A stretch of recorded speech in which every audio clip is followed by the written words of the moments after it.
Hello,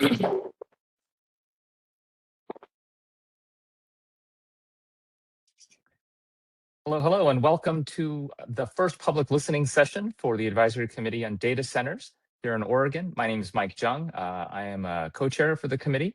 I'll be joined today by other committee members in and out, depending on their availability. Joining me now already is Dan Duran, Commissioner in Umatilla County. We are delighted to be hosting this first listening session. We plan to have another one later on. We haven't scheduled that yet, but this is our first opportunity to kind of take general comments from the public on any of the topics that we either have addressed so far or plan to be addressing going forward. Your topics don't have to be topics, or your comments don't have to be topic specific, but can address any of the wide range of issues that are related to data centers. We're going to try to give everyone a couple of minutes to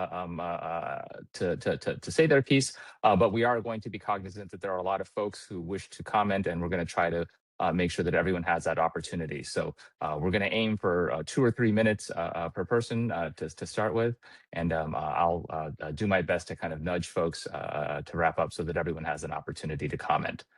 Commenters will be invited on a first come, first served basis. We're pleased that the Oregon Department of Energy is helping to facilitate from a technical background perspective, along with Colby from DS Consulting, who was on our facilitation team. With that, I will hand it to Jennifer from Odo to start tapping people in. If you could introduce yourself, your name, if also you have an organizational affiliation, if you could let us know where you are coming in from or calling in from, that'll be helpful as well, what part of Oregon, and then jump into your comments. That'll be fantastic. If it's possible to put in some sort of a kind of standing set of instructions, because there will be people jumping in throughout this 3-hour window, that would be helpful, Jennifer and Colby, so that I don't have to repeat this, or maybe I can just do it at the top of every hour or something like that. Yes, first here we have Jeremy. Good morning. Thank you for the opportunity. My name is Jeremy Simmer. I am a researcher and policy analyst with Service Employees International Union, Local 49, here in Portland. I would turn on my video, but I don't see how to do that. That's not an option, is it? The camera? Anyway, it's okay. I think it's good etiquette to appear on camera, but if I'm not on camera, that's fine. You should be able to now, Jeremy. Thank you. Yes.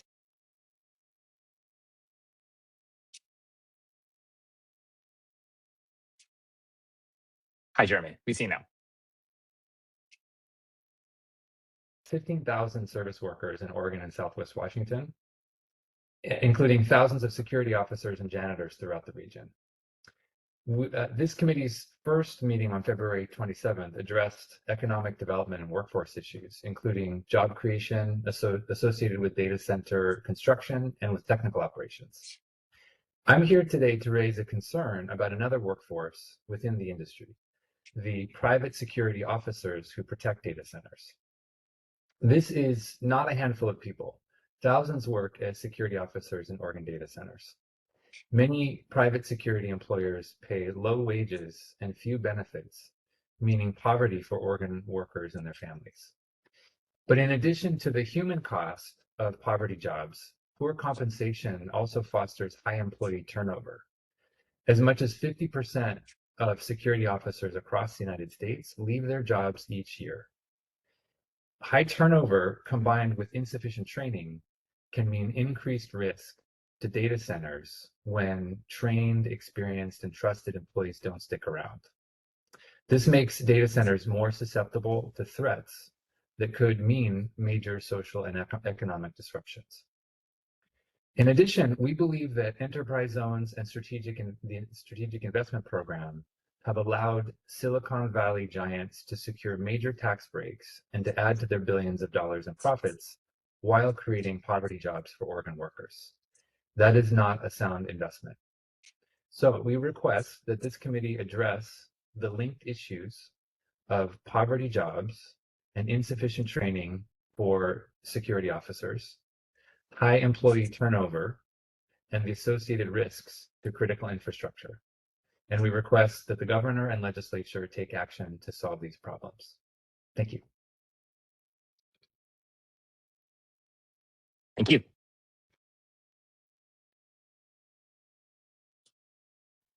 Next here, I see Amanda.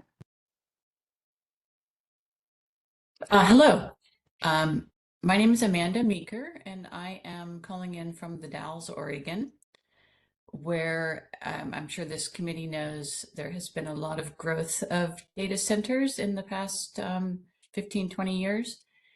And my big concerns are the enormous water use by the data centers, and it seems like that is growing. And with climate change, that's only going to get worse. You know, as you know, we are east of the Cascades. Water is not plentiful, and to see, you know, Google's annual water use has gone. I think it was at 104 million gallons in 2012, and it's now at 434 million. That's 316% increase. We all need water there, the residents, and I'm especially concerned about their proposed water grab on the Dog River.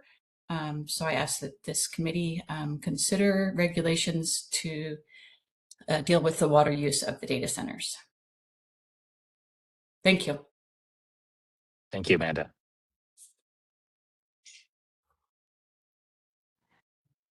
Next, we have, sorry if I mispronounce your name. I believe it's Marian Munoz.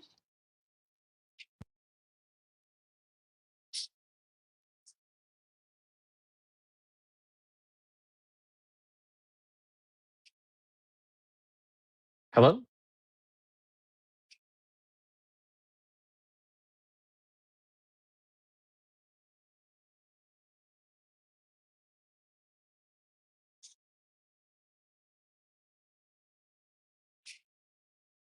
I don't hear any audio.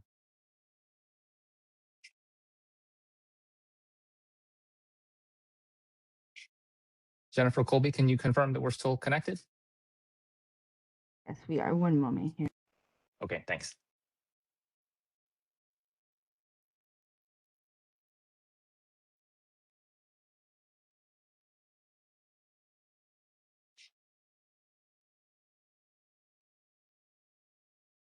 Thanks for your patience, everyone, as we work through the technical difficulties.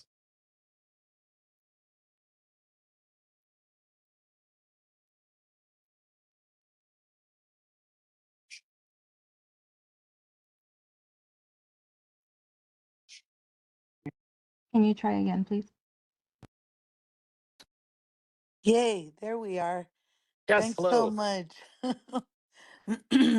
Hello, everybody. My name is Myrna Munoz, and I live here in Washington County. I am running for Senate here in District 15, and this is one of my main concerns. Um, a couple of other folks in our community, other community leaders, and I have started a petition on a moratorium for data centers. We're quite concerned about the effects that these things are having, according to research. I've reviewed reporting from December 2025 that found that nitrate pollution is being made worse as a result of data centers' water use, and it's resulted in an increase in cancers, miscarriages, and muscle disorders. I'm also finding that data centers use electrical components and refrigerants that release toxic and greenhouse warming gases. And I think it's really important that we study this before we let any more of this into our beautiful state. I think data centers are a catastrophe for the climate and for limited water supply.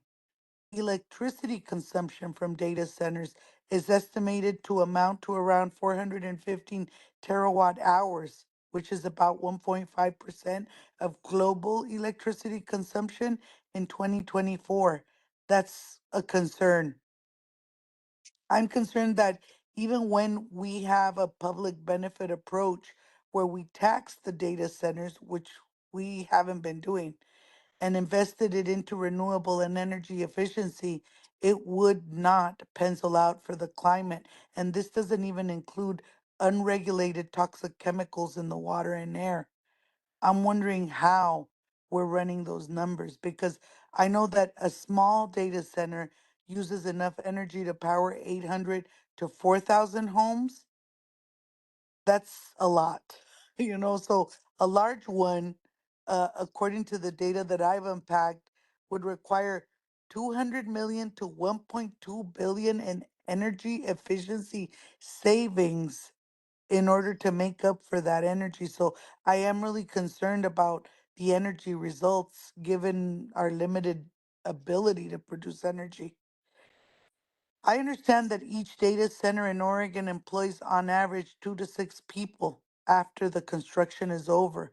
And I think there's better ways to use the land to create jobs. And if we can give tax breaks to big tech companies to build there, we should be doing tax breaks for local people to expand farming because this is prime farming soil over here in Washington County. I think we need to support a strong education system, and I'm really concerned that we're giving these people tax abatements while here in Forest Grove, where I live, they're cutting 27 licensed teacher positions. And in Beaverton, right next door, they're closing the K schools. I don't understand how we think this is a good idea. Um, Thank you, Myrna. We're at yeah. the 3-minute mark, so if you could wrap up your comments, that we'd appreciate it so others can get a chance. Yes, of course. I also want to highlight that when SB 1586 came to town, more than 900 of my fellow community members submitted testimony, and we were all very worried that this would be done to us without community engagement in this short session. My hope is that we will be listening to our community as we are the leaders in this community. Thank you so much, Michael. Thank you, Ms. Munoz.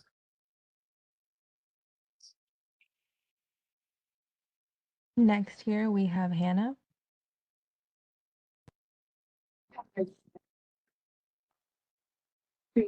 Hello, everybody. My name's Hannah Shooting Bear. I'm from the Standing Rock Sioux tribe, but have been living here in Oregon for the last 26 years. The reason why I'm on here is because, again, as you know, we natives are the stewards of this land, and we all are not happy regarding these data centers because they take so much large volume of waters. As we know, water is life. Minnewaconie, what's going on and what happened in North Dakota regarding DAPL. So please listen to our community, our native community. We're trying to save our Mother Earth already from all of these other atrocities that are going around across Turtle Island. And these data centers are the main thing that we do not want on our lands. We don't need them. We need to go back to the original plans. So please, again, and I will be talking to our local tribal people and community regarding this. We already been talking about it already. But how are we going to approach this? Because again, we need to keep our lands again, one of the things I talk about is the lands that we feed our people with. Like the young lady was saying earlier with the Eastern Oregon, we already have water issues over there. Prime farming lands we do not need to destroy.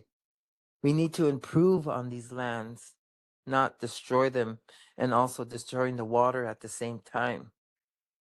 And all of the other things that come along with that. So again, listen and really remember who stewards this land and try to keep it renewable and clean. It's us natives. And I'm glad that you have these listening sessions because I will be listening because I am doing this to my tribe too. My tribe is looking at trying to put data centers on our native lands in South Dakota too. So this is just not here. This is all over. And if these gets installed, you might as well say goodbye to our waters because that's what it's gonna take, taking up all of our waters. So thank you for your time. Thank you for having this listening session because this is so important. And, again, yes, technology is there, but you know what? We still have to cap it to a point where it does not start destroying our lands. Thank you. Thank you, Ms. Schudinger. Next, we have John. Hello, am I on? We can hear you. Hi, John. Oh, thank you very much. My name's John Rose Pepe. I live in Portland. I'm concerned about the amount of water that's to be used. I grew up fishing. I was a fisheries biologist and also commercially fished. As other people have talked about, the demand the centers use for water, and given also other people have talked about, so I'll with climate change coming, we need to take that into account. So thank you very much for your time. Appreciate it. Have a good weekend. Thank you, John. Next, we have Mackenzie. Hi, can you hear me? Yes, loud and clear. Great. Good morning. My name is Mackenzie Springer, and I'm speaking on behalf of Neighbors for Clean Air, a statewide organization that works to ensure that every Oregonian has clean and healthy air to breathe.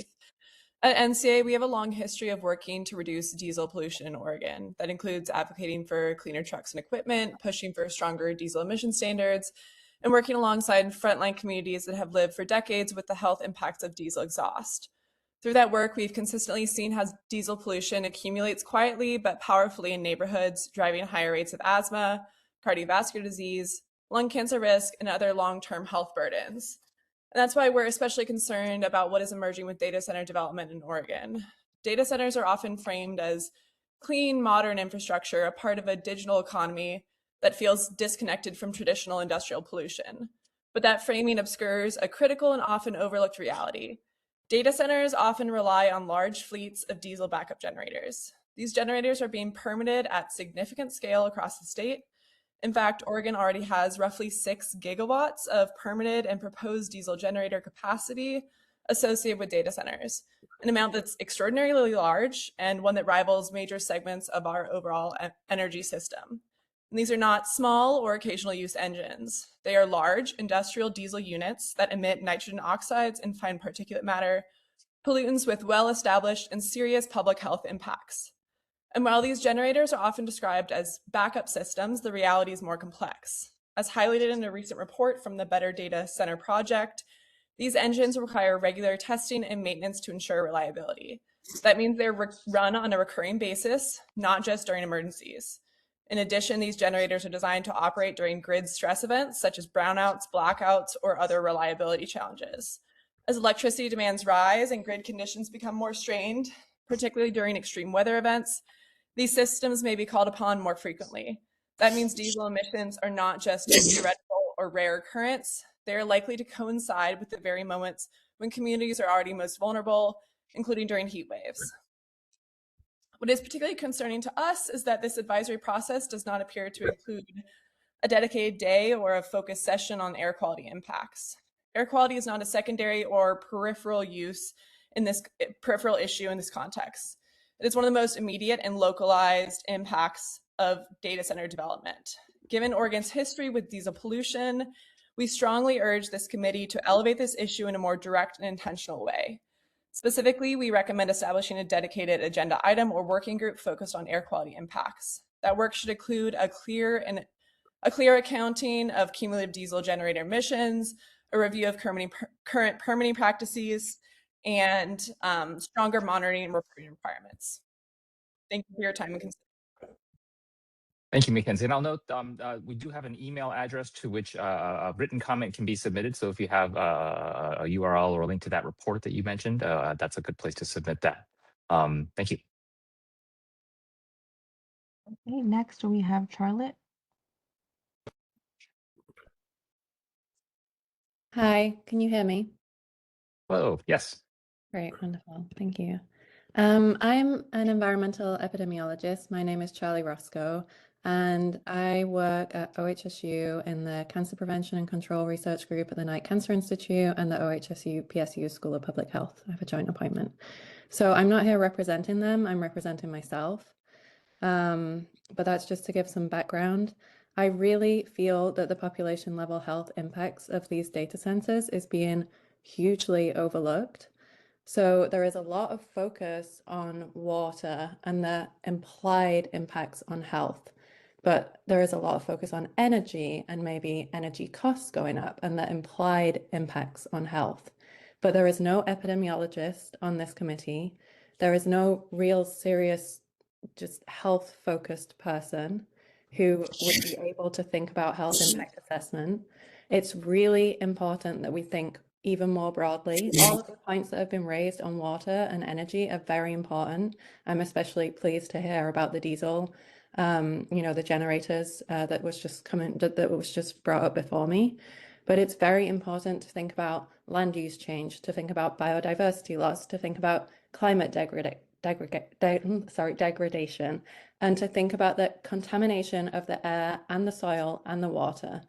The water, we've seen up in the Umatilla Moro region, the water that's going in for cooling is concentrating nitrates. So it's kind of like you have this multiplicative effect on health, whereby, you already have a really big problem up there from the agricultural pollution that has been a huge issue and has likely caused a lot of disease, and there already hasn't been adequate health impact assessments of that. Then you're allowing these companies, to come in and make the situation much worse. What's going to happen is it's very difficult now to disentangle, and it's very important that the agricultural companies don't get let off for what they have done by Amazon taking all the blame either. It's very important that we do health impact assessments properly and that we don't let these small towns decide where there is already huge amounts of, burden. Everyone has signed an NDA in that town with Amazon who's making the decision, including the planner, right?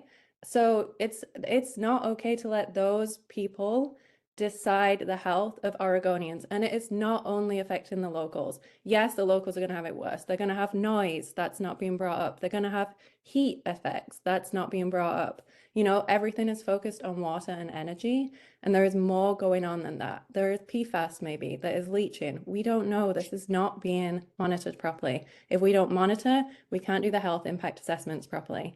Now, if you look at any of this through a broader lens, it is not the local decision makers who should be making decisions that are It's going to about 3 minutes. the population level health. Thank you. That are going to affect the whole population's health. This climate and wildfires and wildfire smoke that is linked to these data centers. Now, I'm not talking about the ethics and the jobs here, and they have been covered by other people. There are clearly issues there.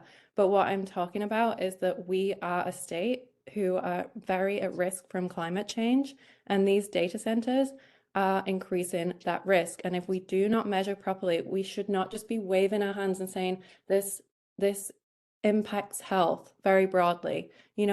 We want studies of health impact assessments. There should be health experts who are on the committee, and we need to think about chronic diseases like cancer, cardiovascular disease, respiratory diseases, Alzheimer's and dementias and related dementias. We need to think about short-term illnesses like have already been mentioned, asthma exacerbations. We need to think about mental health outcomes, and we need to think about infectious disease risk. So all of this comes under kind of planetary health thinking, and these impacts are not going to be shared equally. This is going to disproportionately harm underserved and vulnerable groups like children in these areas and across Oregon.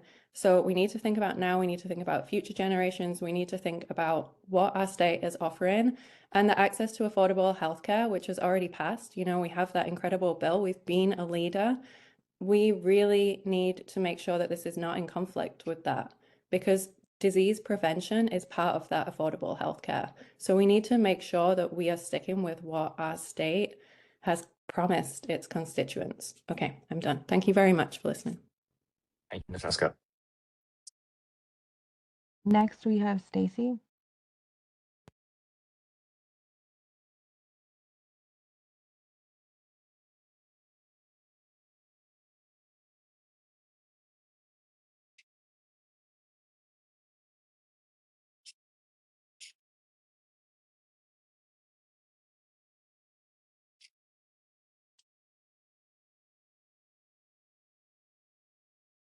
Stacy, are you with us? Hello?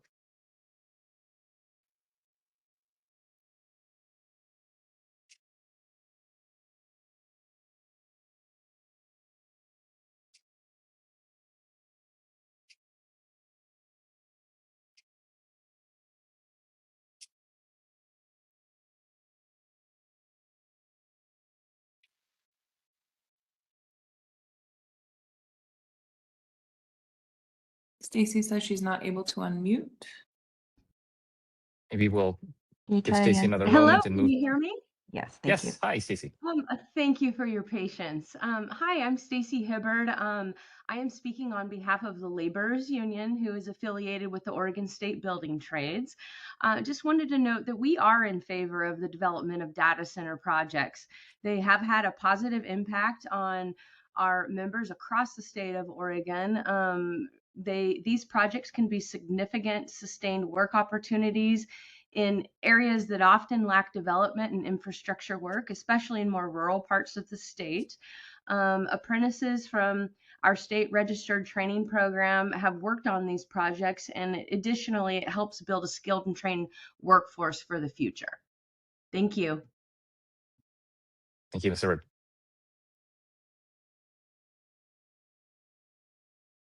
Next, we have Anna.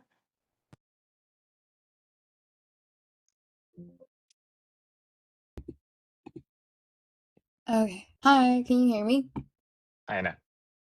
Hi. Hi, everybody. My name is Anna Molina. I'm the Advocacy Director at Oregon Just Transition Alliance. We're a statewide alliance of community-based organizations working on environmental and climate justice. So thank you for the opportunity to share some concerns that we have concerning the build-out of data centers in Oregon.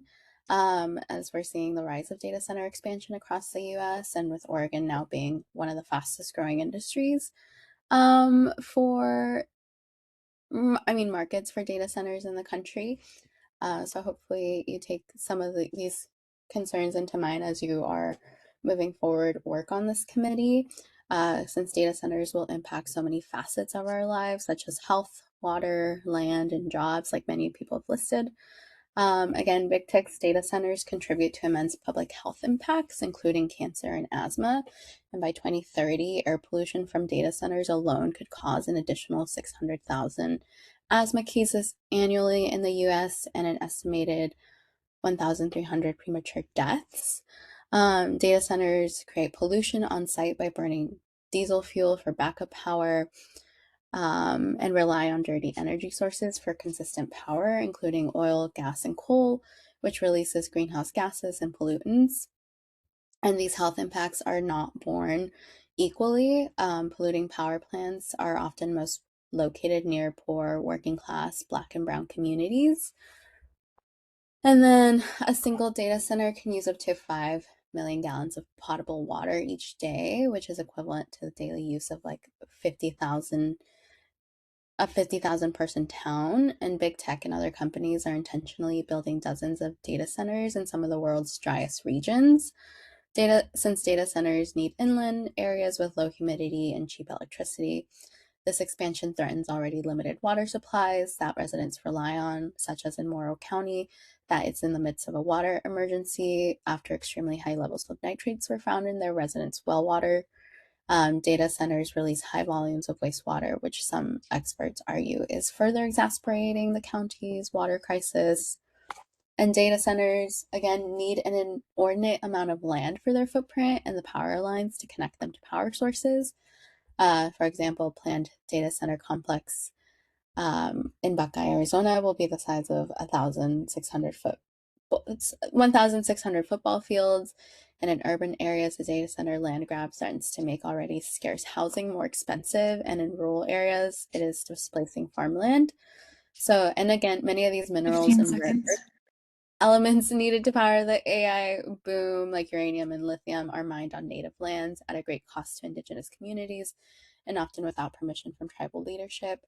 So I just wanted y'all to consider that as you're moving forward on this data center committee and the different impacts that building out data centers in our state will have to our communities here in Oregon. Thank you. Thank you. Next, we have Chris Carpenter.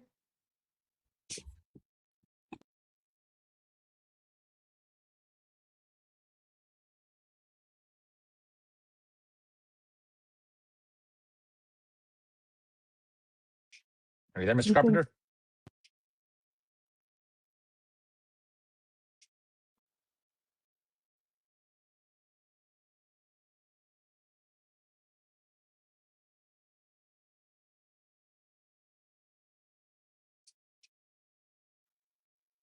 Can you try again, Chris? Thank you. I see the mute icon there still.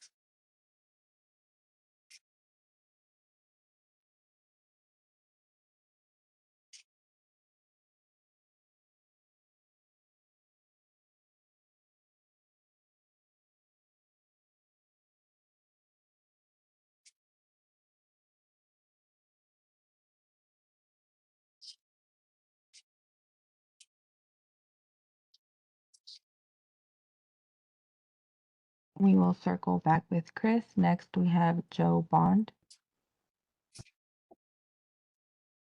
Yeah, can y'all hear me? Yes, Mr. Bond. Perfect. Yeah, so my name's Joe Bond. I'm a business rep with IBEW Local 48, representing about 6,000 electrical workers in Northwest Oregon and Southwest Washington. Data centers have been a huge help for our membership, helping to train up the next generation of a skilled workforce, especially in the electrical field. We understand what it takes to build these things. And it's been great work, not only just to build them, but also to maintain them, upgrade them. Because once they're built, our members go in, repair items. They go in and do upgrades when they start swapping things out. It's been a huge help to our members to be able to provide family wages and family wage jobs, so they can provide for themselves and their families.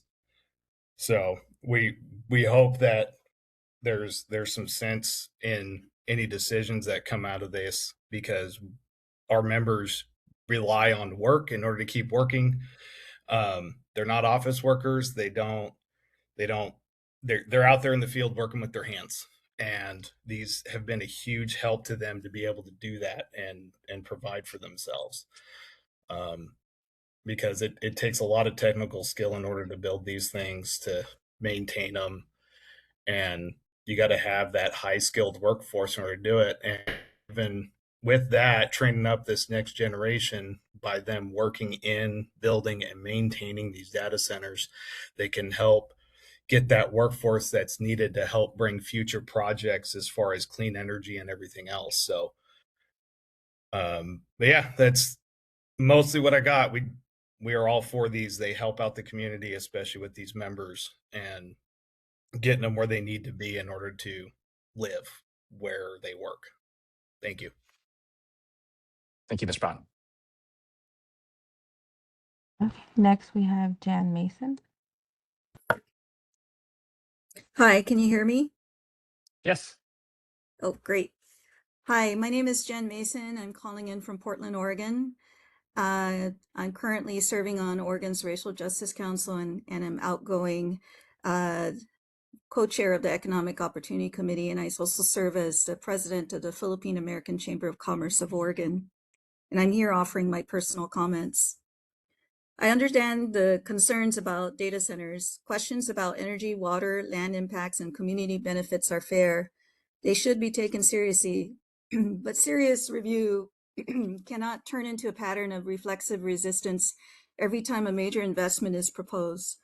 Further, there are advances in data infrastructure and improvements being made that can guide responsible, sustainable data center development. Because when Oregon says no, or it makes it too difficult, too uncertain, or too slow to say yes, that decision has consequences. We lose tax revenue. We lose property tax growth. We lose long-term local revenue. We lose business investment that helps support the broader fiscal health of this state. And when that happens over and over again, we weaken our ability to fund the things Oregonians care about most: schools, housing, transportation, environmental protection, and basic public services. A weak fiscal foundation impacts everyone, but it disproportionately affects our local economies and small businesses, which is 99% of the businesses in Oregon. For the many businesses across Oregon, including those represented within the PACO membership, a strong base is what allows the state to invest in education, infrastructure, and stable communities that we rely on to thrive. This is why the conversation matters. Data is not some side issue in the modern economy. It is a utility infrastructure. It powers commerce, education, healthcare, communications, government systems, and daily life. So the question is whether the infrastructure is not whether the infrastructure has impacts. Everything does. The question is whether Oregon can evaluate those impacts responsibly while still understanding the fiscal and strategic value of making room for essential infrastructure. From an equitable economic development perspective, this matters even more. Equity is not just about preventing harm. It's also about making sure the state has the revenue base to invest in communities, to maintain public systems, and avoid deeper scarcity in the future. A weak tax base is not equitable. Chronic fiscal limitation is not equitable. Asking communities to accept less because the state failed to make room for responsible investment is not equitable. So I'd urge this group to stay grounded in facts and in statewide responsibility. We should absolutely require accountability, mitigation, and clear public benefit, but we should also be honest that tax base matters, revenue matters, and Oregon cannot keep narrowing its own fiscal future while calling that prudence. At some point, this conversation has to be more about the fear of impact. It also has to be about whether Oregon is willing to engage the future with seriousness and ambition. Technology is advancing quickly. Data infrastructure is evolving. Energy efficiency, cooling methods, grid integration, and other innovations will continue to improve. Oregon should be exploring how to shape those advances, not standing back while other states capture the investment, the tax base, and the strategic advantage. We need leaders in setting high standards and securing public benefit, but not laggers watching the future get built somewhere else. If we keep pushing away responsible revenue generating infrastructure, we are not protecting Oregon's future. We are weakening our ability to lead it. Thank you very much. Thank you. Next, we have Grath.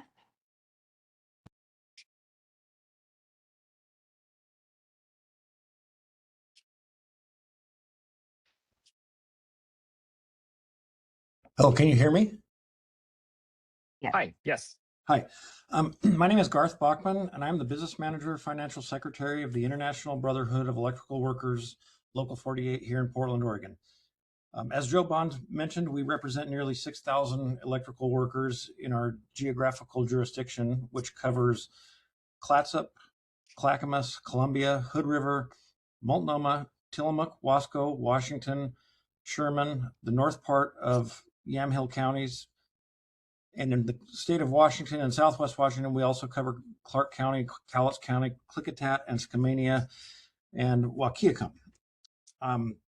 Besides the thousands of construction jobs, and these are good family wage construction jobs that data centers provide our members and the community, we also maintain and update the data centers, which also creates more job growth.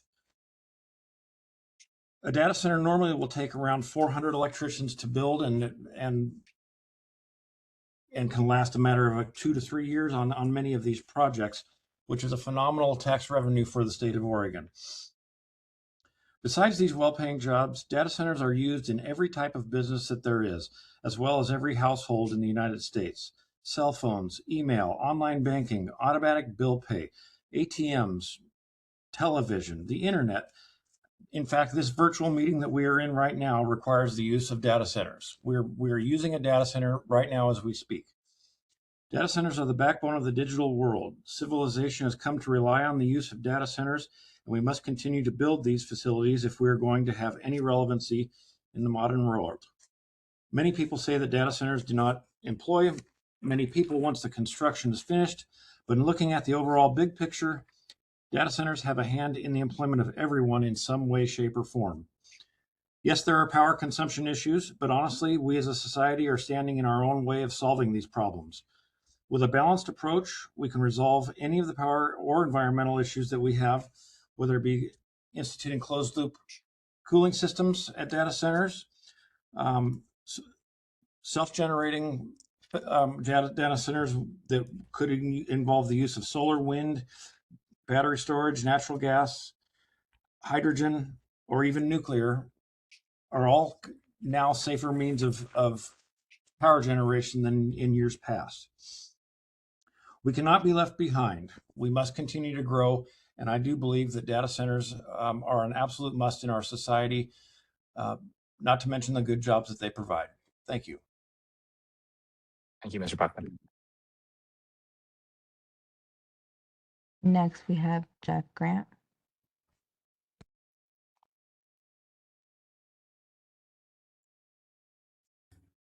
Can you hear me? Yes, we can. Okay. Hey, good morning, everybody. My name is Jeff Grant. I'm calling out of Portland, Oregon. I'm with LIUNA Local 737. We're affiliated with the Oregon Building Trades, and we are in favor of these data centers. Our members work on these projects, and they can be, significant sustained work opportunities in areas that lack infrastructural work, especially in the more rural parts of the state. Additionally, apprentices from our state registered training program continue to work on these projects, and that's building the skilled and trained workforce for the future, which we're in favor of. Thank you.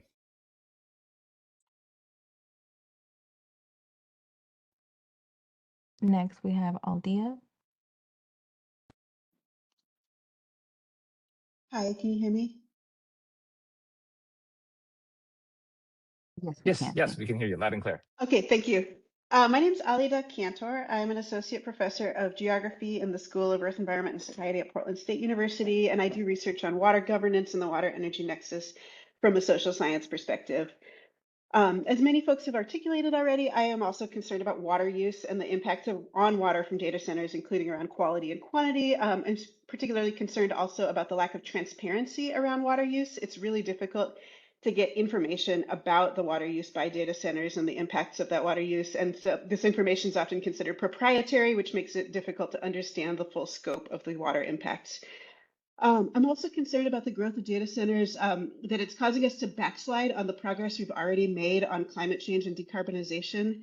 Over the past few decades, we've made significant advances in energy efficiency and implementation of renewable energy technologies with the goal of addressing climate change through decarbonization. And the significant growing new demand added to the grid by data centers means that all of these efforts, including renewable energy generation and efficiency, are just adding to existing fossil fuel use rather than replacing it. We need to be decreasing fossil fuel use, not just adding to total energy use by building more data centers. And then finally, I'm concerned about the distribution of costs and benefits. One theme I've been hearing through my own research is that if we're going to ask Oregon's communities to deal with the not insignificant costs, including environmental burdens of developing renewable energy generation and storage infrastructure, the communities that are on the receiving end of this infrastructure want to be assured that these developments are actually reducing fossil fuel use and not just supporting the expansion of data centers. And it's especially important since the benefits of data centers are largely accumulating in the hands of a few wealthy billionaire tech industry owners. Thanks for listening. Thank you, Ms. Cantor. Okay, next we have Chris Carpenter.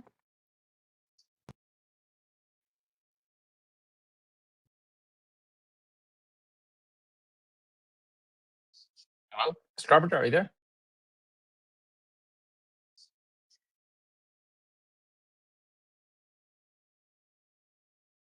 Can you try again, Chris?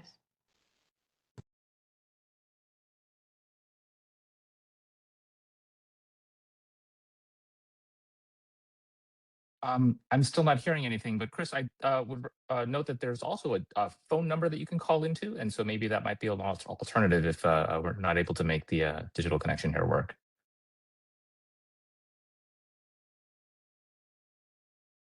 Jennifer, would you be able to send Chris in his chat the phone number that he can dial into along with the dial-in coordinates? Yes. At this time, we no longer have anyone raising their hand, so if you want to raise your hand again to go into the queue, please do.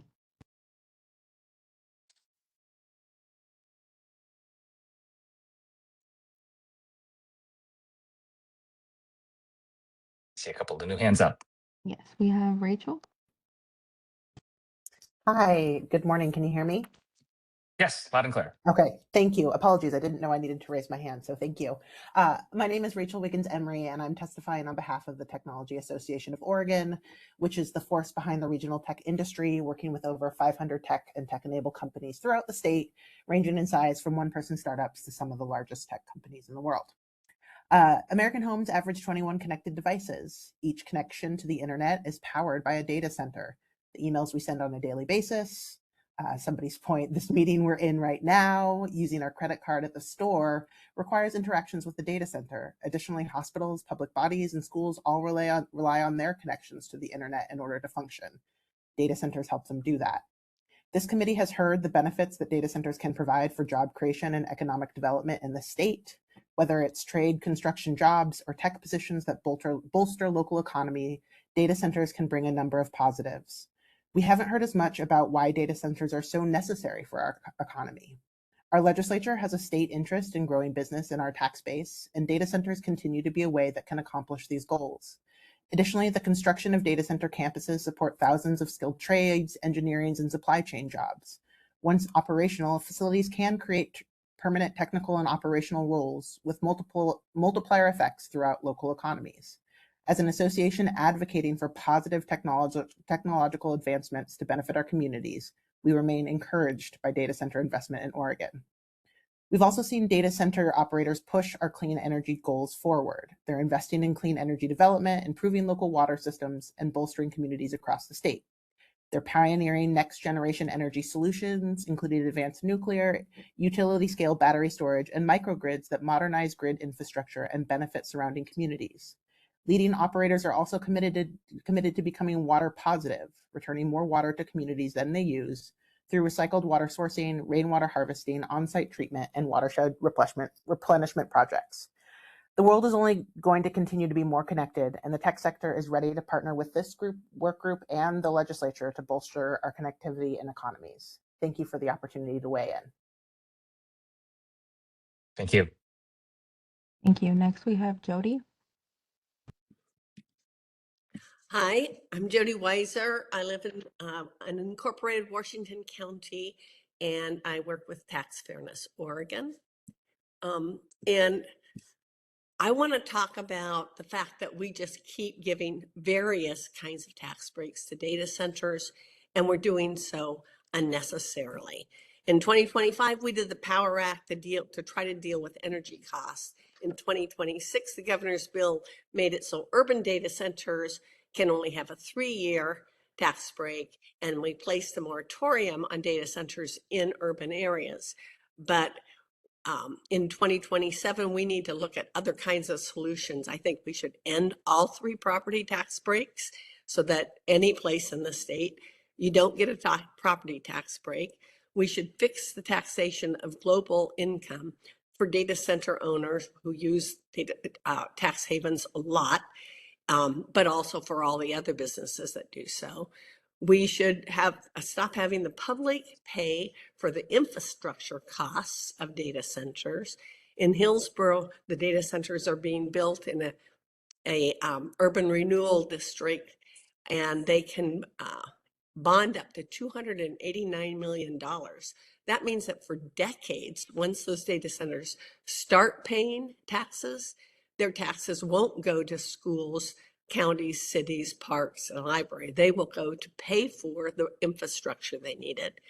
And I think we should also consider a new kind of tax because they mostly aren't paying income taxes.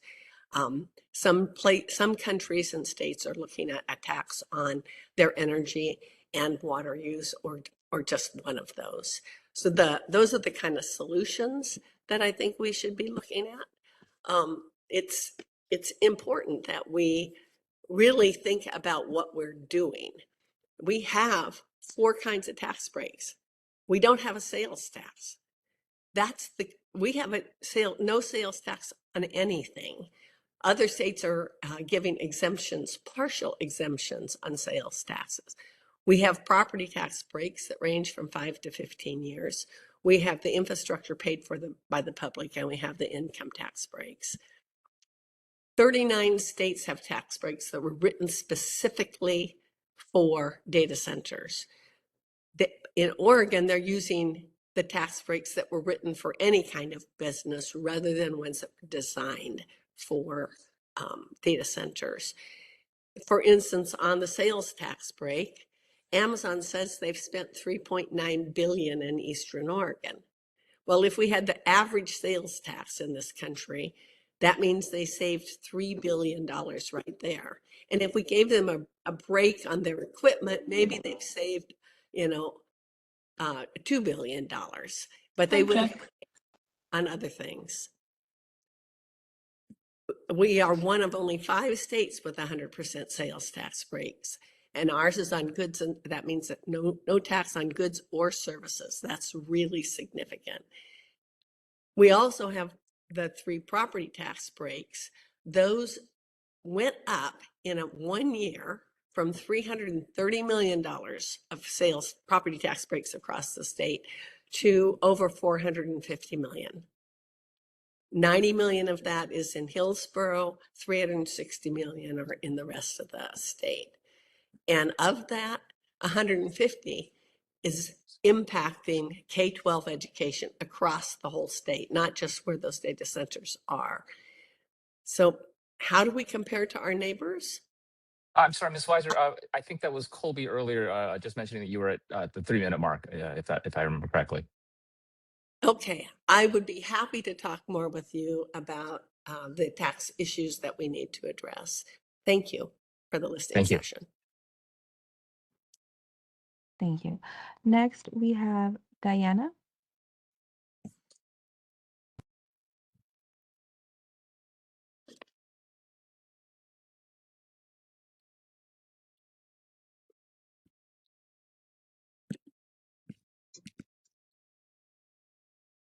Hello, can you hear me okay? Yes, thank you. Okay, awesome. Thank you. Hi, my name is Diana Winther, and I'm a union side labor attorney serving skilled trades workers in Oregon and Washington. As someone whose job relies on thoughtful analysis and consideration of multiple perspectives, I appreciate the opportunity to speak today. As some of the commenters have already stated, construction of data centers is a major component of what keeps union construction workers able to support themselves and their families. This is how they access quality health care, take care of keeping a roof over their heads, and build a retirement so they can leave the workforce with dignity. The wealth that these jobs create, therefore, is not just limited to a few billionaires, but also spreads out to working people and to the communities in which they live through the purchases of groceries and vehicles and homes. As others have mentioned, data centers are a necessary part of our modern lives. They aren't going anywhere. Oregon has some of the best environmental regulations in the country, so it makes sense to build data centers here where they can be environmentally responsible and beneficial as possible. Otherwise, they're going to be built in places that will not push for cleaner, safer construction conditions and mitigation methods. And when these data centers are built in places without our high standards, we're going to see an increase in all of the things that other folks have expressed concerns about.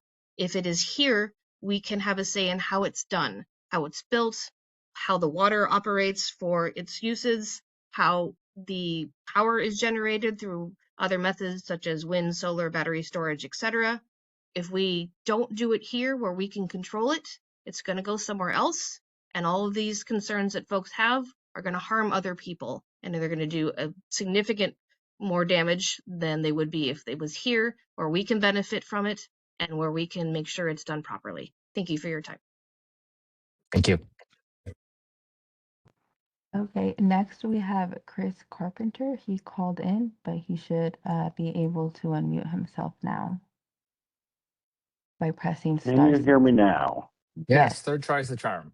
Look at us go. Hey, when the going gets tough, find another route, I guess. Thanks, everybody. Appreciate the patience. Thanks for the phone option as well. My name is Chris Carpenter. I also work with IBEW Local 48 that several people before have noted. I think you've heard a lot around the job impacts that we see here. I'll touch briefly on that, but I want to kind of touch on something else that's come up a little bit throughout this conversation. We do have roughly 6,000 members. The way our training program works is we bring in apprentices into our skilled craft is that a big part of their training is on the job training. We're currently in the middle of an economic crisis that we've seen impact our craft all over the region. Seeing development come in that wants to build union and put members to work, get apprentices the on-the-job training they need, helps bolster the industry. And to the point that Diana made, that ensures that there are wages, family wages, and benefits being paid out to these members, these folks who live in our communities that are able to do this work. Additionally, this all ties into a larger sense of development, including for things like green energy, housing, et cetera.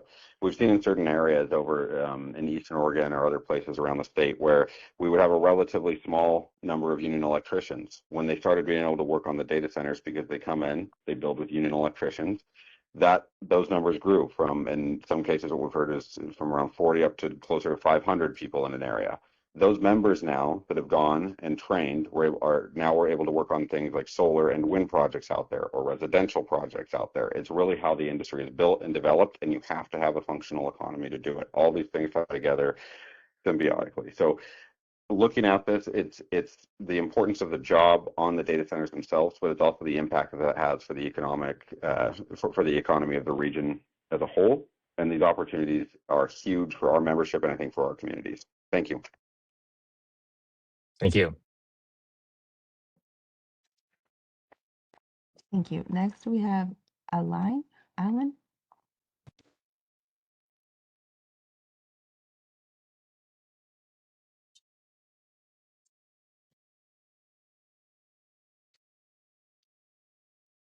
Hello, Alan, are you there?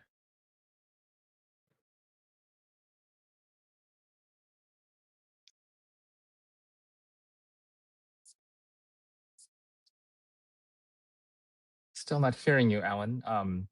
Maybe we can also make that phone option available to Alan if he's not able to get his mic to work.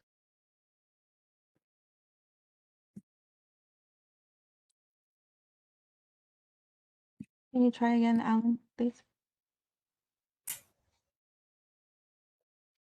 Hello, can you hear me now? Yes, we can hear you loud and clear. Good heavens. Okay. I don't know quite what happened. My name is Alan Journey. I'm co-facilitator of Southern Oregon Climate Action Now, an organization of 1,500 or more Southern Oregonians who are concerned about the climate crisis. We are very much aware that data centers represent a massive imposition on our water and energy supplies. And we are also very much aware that climate projections suggest that as we move into the future, water supplies are going to become even more challenged than they are now.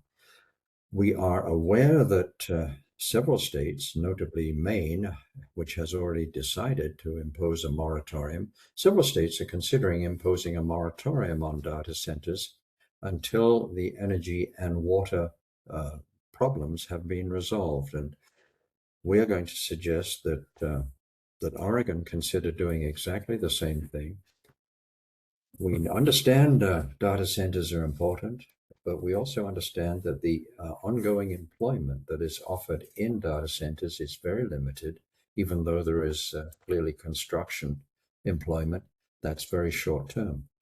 Therefore, we again underline the suggestion of a moratorium until the problems have been resolved in terms of the grid, in terms of energy supplies, not putting undue pressure on local inhabitants and their energy sources, and on water.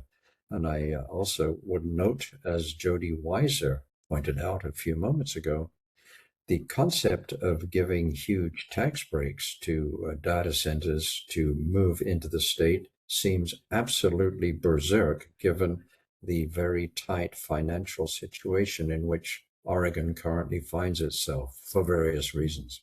So again, please consider a moratorium until the problems are resolved. Thank you very much indeed.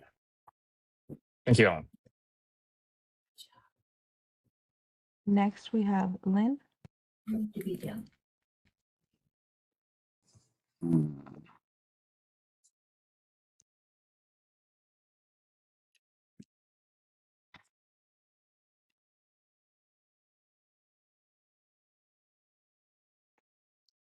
Hello? Hello, we can hear you, Lynn. All right, sorry that it was a little technology stuff. Thanks for this listening session. I'm not sure. I don't know when this was scheduled and how you did outreach, because I just found it. Somebody emailed me this morning, so really last minute. And I do hope that the entire task force is going to actually listen to the listening session rather than just read a little recap. Otherwise, it's just window dressing. I'm Yes, hoping I will not. note that we have over half the committee here already. We are doing a recording, and we will be circulating that recording and the findings to the full committee. Thank you. Thank you. That I appreciate that. Is really hard to tell from the situation here. So I don't know that the majority of the task force really understands that we are already in a climate crisis, and it really dwarfs, I mean, it drives everything. And until this rise of data centers, Oregon was on track to meet our climate goals. And now there's a lovely little graph that shows that without the new giant data centers, we're not talking about the existing ones or the ones that we actually use for things like ATMs and the internet and stuff like that, because we don't need giant data centers for that. Somebody was talking about that, and that's just not true. But with these huge data centers being proposed, we have no chance at meeting our climate goals, none whatsoever. And I don't know why that isn't talked about more, but I think it needs to be. And I have heard today and earlier, there's people talking about the jobs created by data centers, which the building of the data centers does create some construction jobs. That's fabulous, but a lot of other industries create construction jobs when you fund them, like building schools and building low-income housing. And there's a lot of other ways that other industries that we can support that create far more long-term jobs, not just to build the building and then maintain the building, but the actual people working in the data centers, other than people fixing the electronics, is very, very small. And we're spending way too much money as a state to support an industry that does not create the jobs that everybody keeps saying we need. All these jobs, I mean, industrial disasters create jobs. That doesn't mean we want industrial disasters. And data centers are really that. They're not good. And some, people are talking about, okay, the data centers can have their own energy sources, which includes methane plants, which is the worst climate driver of any other fuel. So I'm really hoping that this task force will recommend a moratorium until all the problems are solved, because in the meantime, the data centers are just a giant disaster for Oregon and really for the whole planet. Thank you. Thank you, Lynn. Thank you. Next, we have Kate. Hi there. Thank you for taking time to hear from us today. My name is Kate Murphy. I'm the Senior Community Organizer for Columbia River. Sorry, Kate, I think we might have lost you there.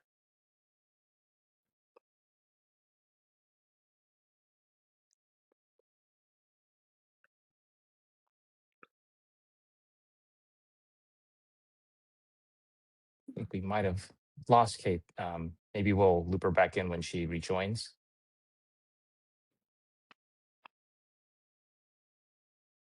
Okay. Let's try it again with Kate. One moment.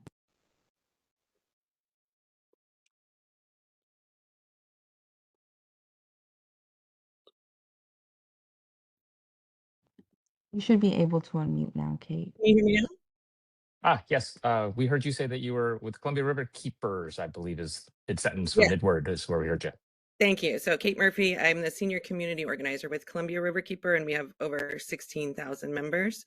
I just want to start with a point of feedback. As a community organizer, it was difficult to get the word out about this listening session. And if the spirit of this is really to hear from the public, we would request that for the next listening session, we have more than the 1 week, or I think it was a little bit less than 1 week's notice that I saw it in. So would love to help get the word out, but we need a little bit more notice on that. I appreciate that feedback, Kate. We Yeah. admittedly ran into some glitches on our end. We know that we are moving fast between our public meetings, and we definitely wanted to do a public listening session, but organizing the first one, we ended up not having as smooth of a rollout as we had hoped. So I appreciate your feedback. We're going to do better next time. Thank you. So my colleague Kelly Campbell spoke on March 27th that the meeting focused on water. So I'm not going to go into depth on all of the concerns. I would like to encourage folks to zoom out, and I'd like to push back a little bit on the framing around the necessity of these data centers. I'd like to encourage folks to remember that our future does not depend on data centers. Our future depends on having clean water to drink and clean air to breathe. So I think that's important as we continue this conversation to have that as our base framing. So I just want to highlight that I agree with a lot of the comments that Charlotte made earlier about I'm really concerned about the potential widespread population level public health impacts. I have a master's in public health with a focus on environmental systems and human health. And there's a lot that we don't know, but from what we already do know, that should be enough to make anyone feel very concerned. And I do hope that there will be a thorough assessment of all the extensive list of health impacts that has been highlighted for you. In addition to these health impacts, the massive increases in demands for water, land, energy, and the impacts on tribal resources, we are very concerned about the rapid pace at which the data centers are being allowed to proliferate. I want to reiterate previous calls by my colleague Kelly and others for folks to take a pause. We really need time to fully assess the wide-ranging implications of data centers in our communities. And we need to take that time because these are the types of things that these are generational decisions that are being made. Data centers are not a necessity for, Oregon's land and waters are a valuable legacy that must be protected for future generations. We're really counting on leaders to stand up and protect the forests and the rivers and the air that sustain us all. And we expect courage and bold action in these moments where we need to take time and say no to some of the wealthiest corporations on the planet. And rather than giving away these valuable resources to benefit those profits, I think we need to, while our communities pay the price, I think we really need to slow things down, take our time, listen to the community members. Thank you. Listen to the community members because our communities deserve better. Thank you. Thank you, Kate. Thank you. Next, we have Kelsey.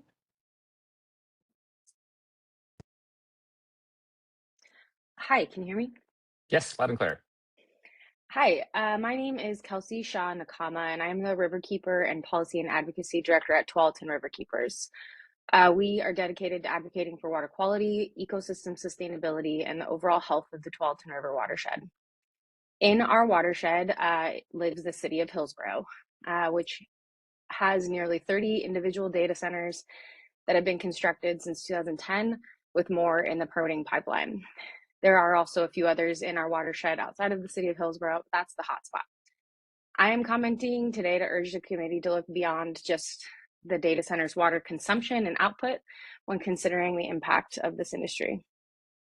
The Tualatin watershed's incredible density of data centers not only impacts our water through this consumption and through power usage that's been discussed by other commenters today, but also by filling wetlands that play an important role in our watershed's water cycle and the flood resilience. We have a very flat watershed, so it floods fairly easily.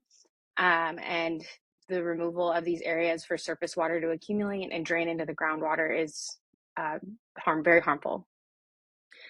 These massive structures turn acres of valuable farmland and wetlands into impervious concrete surfaces that create challenges with groundwater reabsorption, precipitation runoff, and erosion along surrounding waterways and flood resilience.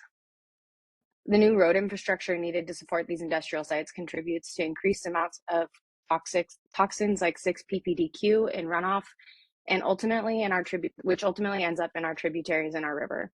6-ppdq is essentially the tire dust that comes off of tires as they break down, and it has been found to be acutely toxic to threaten coho salmon, which run through many waterways in the Tualatin watershed. Although permitting agencies review each development project for its individual impact on surrounding natural resources, It's distressing to us that no state or federal agency is tasked with analyzing the cumulative and aggregated impacts of having so many data centers in one relatively small area or in one watershed. I acknowledge that, as other commenters today have pointed out, that data centers are integral for our technology infrastructure and provide skilled labor jobs. These are important, and we know this. However, permanently destroying our water systems and watersheds, in addition to paving over world-class farmland and soils in pursuit of what will ultimately be a temporary industry or industrial need, is not balanced or a wise approach. In our lifetimes, we have seen computers shrink from room size to watch sized. What happens when the current data center infrastructure is no longer needed to support our digital needs? Well, we will always need water, and we will 15 always seconds. need places to grow food to survive. But we are destroying these vital resources for a temporary need. Thank you. Thank you. Thank you. Next, we have Josie.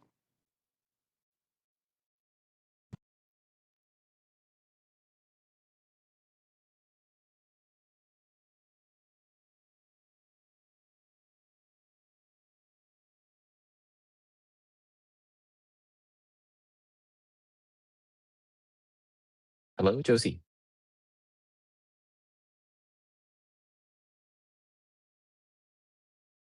Hello. Hi, there you are. You got me now? Okay. Yes. It's just taking a very, very long time to unmute. I just wanted to support a lot of the comments we've heard. I think the health issues, the water issues, and we could insist that that there isn't runoff that hasn't been, tested. It should be tested. We should have immediate moratorium, I think, until we kind of get some of these issues behind us. We need to really understand that every single I understand that there's wonderful jobs, and these are high-tech jobs, and they're important jobs, and all that, but we need to have all the other issues considered. Certainly we should not be allowing tax breaks for any of these data centers. These are the very wealthiest corporations in the world who are coming in and using our resources, and we're not getting enough benefit out of it once they're in. So I just want you to take your time to consider it, put a moratorium on it until we get this thing done, and immediately stop the tax breaks, because we really can't afford that.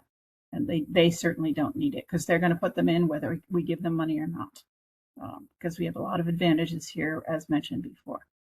Thanks. Thank you. At this time, we have no one with their hands up, so if you want to make public comment, please raise your hand and I will unmute you. Thank you.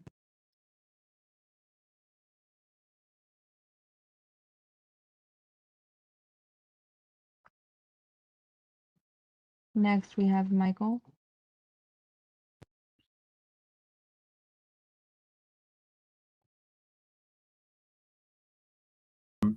I have a degree in, I have a Bachelor of Science in Environmental Science, and I write technical reports that go to the DEQ. I would like to reiterate what Kelsey Shaw Nakama and Kate Murphy and Lynn Handlin all said. I appreciate the idea of a moratorium on the data centers until energy and water and health issues can be addressed, if they can be addressed.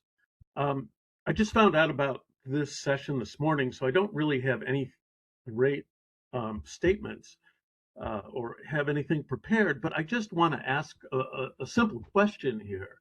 And, when computers started 50 years ago, they took up whole rooms, right? You needed a whole room to have a computer, and now we each have one in our pocket. So I don't understand, I cannot wrap my head around the idea that we need to build these data centers for our current technology when maybe 10 years down the line, these things are going to be unnecessary. And then, also the idea that these are huge corporations, as people have noted, the largest in the world, and coming in and grabbing some of the best farmland in the country. I mean, and polluting the water and the energy issues and the water issues. I mean, I think it's kind of insane, frankly. Um, and you know, and I appreciate what the unions are saying. People need jobs. We do need jobs. You know, but um, but as someone pointed out, we can have jobs building housing and building other, you know, upgrading our water systems. Um, so that's it for me. I just wanted to share that. I think these things are going to be obsolete in a very short time. Thank you. Thank you. Thank you. Next, we have Emily. Hi, my name is Emily Waldron, and I am a rural resident in Washington County. My husband and I happen to own a small tree farm outside of Hillsborough, as well as I'm a social worker by trade, and he works as a mechanical engineer. And we are also in support of a complete moratorium, both with urban and rural data center development, until a lot of these issues are addressed. As many people have spoken before, there's concerns when it comes to water, when it comes to the land. There's now beginning to be research about things even like infrasonic sound and the impact of the machinery and the infrasonic sound on the health of the people that live around it.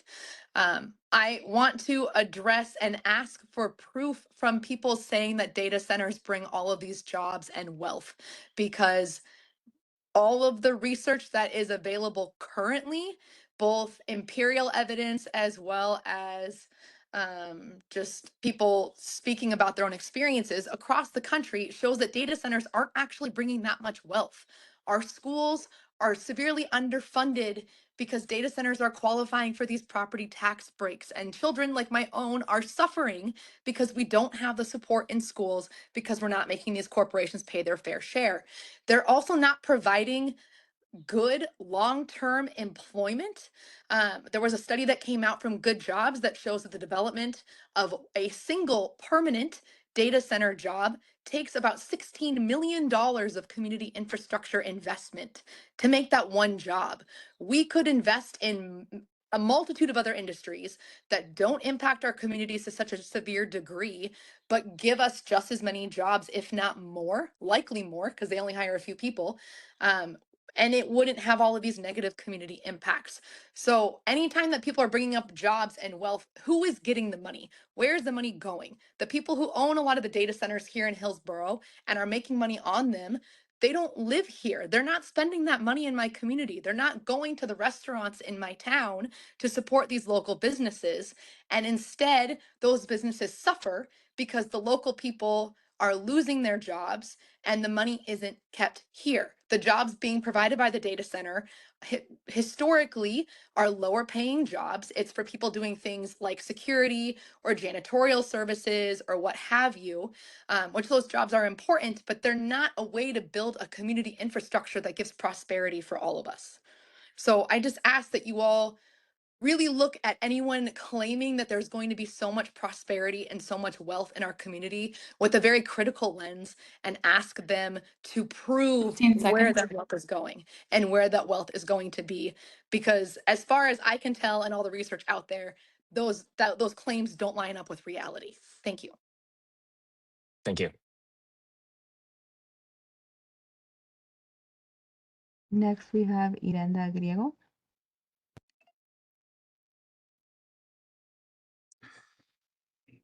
Hello, everyone. I come to you as a disenrolled Native American and Mexican Indigenous American. I think it's important when we talk about solutions, when we talk about outcomes, and I hope folks can do some self-educating. I do a lot of decolonial educating, unlearning whiteness, the language of whiteness that eats itself. And how colonial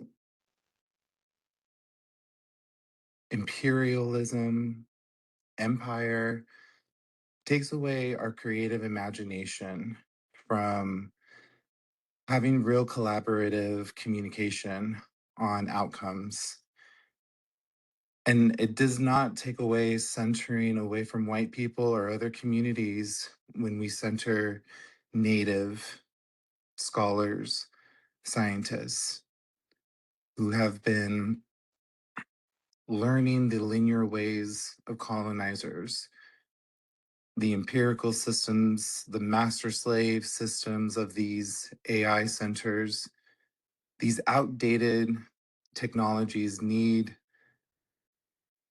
pause. We need a collective breath as a society. Industrialism, imperialism is hurting our connection to each other. We are all in a circle. We belong here together. We all have a purpose, and I refuse to be available for anyone's hatred. And so I think it starts there. What are we going to do as a community in our area on Native land? How are we going to center Native tribal elders? How are we going to reprioritize resources and let Native people give you guys our abilities to maybe get ourselves some balance? As a two-spirit person, that is exactly what I bring to my communities on a daily basis. I challenge the system at school. I challenge the systems wherever I go.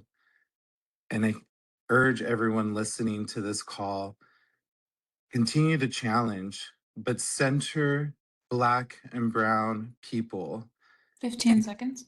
We really need to have, through with allies, we need accomplices. We need people to stand up for us and give us the mic. Thank you. Thank you. Thank you. Next, we have Kathy.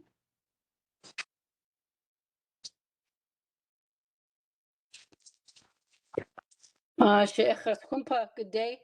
This is Kathy Sampson Cruzy. I'm a Walla Walla tribal member from the Confederate Tribes of the Umatilla Indian Reservation. You can hear me clearly? Yes, loud and clear. So the Confederate Tribes is 3 tribes together. Mine is the Walla Walla tribe. I'm speaking for myself. I'm not an elected official or on any commissions. My husband and I now live on the Oregon coast, so we see the ocean regularly. I've been pretty active in issues, environmental issues, social justice issues. I'm a retired social worker, have many children and grandchildren, and that's why I'm speaking. As you know, our Umatilla County, I see one of our commissioners is on this data appointed commission by Governor Kotek. They wanted to put a study group together for small modular nuclear reactors, and our people said no to that by resolution through the affiliated tribes of Northwest Indians. We know very clearly that energy is one of the reasons they want to try to develop SMNRs, and Hanford is right across the way, which is a constant struggle for us. Native people's first foods, cultural resources, and the National Regional Idaho Labs is up in Idaho, and they're already trying to do development on this type of supposedly clean energy, but it's really dirty energy, and we all know that, and that's why Oregon has fought so hard to have a moratorium against any new nuclear. So greenwashing data centers and what it does to our homelands and what it does to the farmlands and the people who depend on it is truly outrageous. We've seen what it's done in the East Coast, and now big business, billion-dollar businesses are coming to the West Coast. And they may look at our lands as arid or as not profitable for them to come and pillage, just as the government did when they marched westward to us. And this needs to stop. And I think that 15 seconds. the notice was only 4 hours ago that I saw in our own Confederated Tribal Facebook to our tribal people. So more notification needs to happen. Ai Katsayo, thank you. Thank you. Thank you. Next we have Anna Schoenberg. Back from office. Thank you very much again. I know I spoke earlier and I'm thanking the two Indigenous people that talked earlier and what Kathy has stated. This webinar, this notification was it even sent out to any of the local tribal councils or anybody in the organizations that are tribally led, native led, or anything? Because I was very fortunate to see this because, again, like I stated earlier, in South Dakota, they're trying to do that in South Dakota, and the tribes are saying no. But instead, unlike my tribe, they're wanting the whole mighty dollar. Again, yeah, I hear these unions talking. This is all good for us, and you know what happens when there's no more water, when there's no more resources for these data centers? Are their jobs are going to be still there? Are they going to be still saying, hey, this is good job, man, we're going to do this? No, you're going to say goodbye to the Columbia, the Willamette, any water resources around here will be taken away. This is why we say, we Native people, leave our lands alone. You're destroying our lands for our future generations, even your future generations, your great-grandchildren, or great aunt, or whatever you guys are called. So remember this. When you guys look at your incomes, is it really worth it? Because you know what? Before colonization came here, 1492, we didn't have no money. We didn't have nothing. But we bartered and traded for our goods until you guys came along and brought the whole mighty dollar along with you. Evil. Money is evil. And this is what this data is about. And I want to say again, reinstate. These are just going to destroy our lands. The farmers, you guys are already complaining about eastern side of Oregon going to Idaho. That's going to go into the next state again. All of these data centers are trying to go to places where I don't know who was talking earlier. A young lady was talking about destroying areas, prime farmlands. We already have a water shortage in eastern Oregon down by the Warm Springs Reservation. Why would you want to bring something like this to our state when we have water problems already? And I'm speaking like this because, again, I'm Native, and these are my homelands. And I'll always protect my homelands for my future generations. That's including each and every one of you on this line. Because our water will be gone. Seconds. Our water will be no longer drinkable. And you want that for your grandchildren? Think about this. And you union people, same to you. Are you going to continue to have this big, nice paycheck if all the waters are gone once all these data centers shut down? But the desolate buildings out in these plains areas just going to waste again? Think about it. Quit thinking about the mighty dollar for once and go down to the level where your ancestors came from. Go back to your homelands and think about how your ancestors did. But now I'm thinking about mine and my other Oyate, my people that are out there. And I think you should have more notice and giving the tribes a chance to come to these listening sessions, because I'm pretty sure you're going to get a lot of opposition from this, because we want to save our water. Water is life. Mini Wakoni, remember, no DAPL. That's still going on in the legal world. That water will be destroyed if there's a leak. That water will go all the way down to the Mississippi, down into the Gulf of Mexico, into our oceans. This is how bad this almighty dollar is getting to us. And if you think materialistically, that's sad, because nothing materialistic is going to bring you peace when it comes to your foods. Like our sister Kathy said, our first foods, that's for us and also for you, and even your own foods that you grow.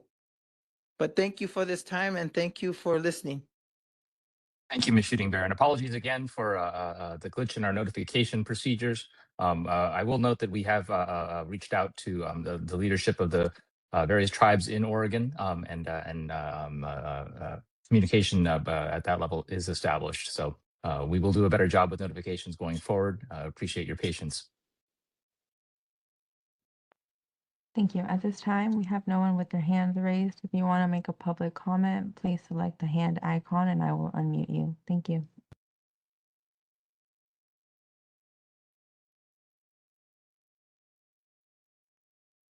And while we're waiting for hands to come up, I will note we do have several committee members present. I see Tim Miller, Gene Wilson, Greg Dodson, and Dan Doran. The recording of this also will be made available to the full committee. I just want to thank them for their time. They've joined us. All of us are citizen volunteers. We are supported by a group of volunteers as well as expert facilitation that's been provided to us by DS Consulting and team. But we are doing the best we can with the limited resources that we have available, and we appreciate everyone's time. You all, as commenting, taking time out of your day, we're grateful for that. Next, we have Jody. So I'm wondering if you are going to put in your schedule a chance to talk about the situation on taxes of data centers Yes, in Oregon. yes, we do have a tax incentive discussion planned. I believe, I don't have the calendar in front of me, but we do have a session that will tackle that topic. Great. Thank you, Jody.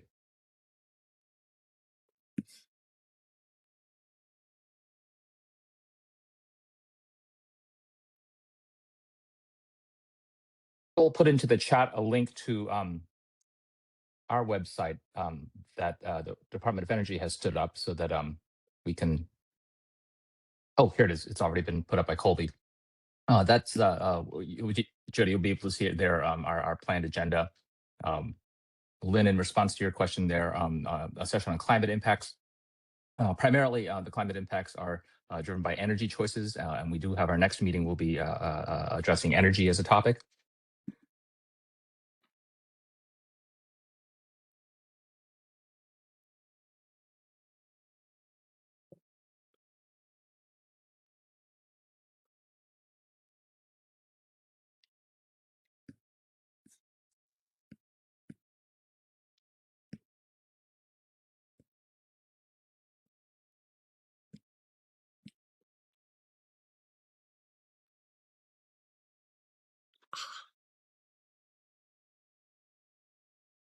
Next, we have Emily. Hello, this is Emily Waldron from rural Washington County again. I would just like to say one more thing that I didn't get in my first 3 minutes, which is that if we continue a statewide moratorium on all data center construction until these issues are resolved, that doesn't mean it's forever permanent. So, for the people who are really worried about jobs and who are really worried about different things, if data centers got their act together and resolved the water, resolved the energy, resolved the land, resolved the inequalities, magically fixed all of this stuff, you could change your mind. But we can't undo it once these lands have been paved over and turned into data centers and the water has been taken away. Thank you.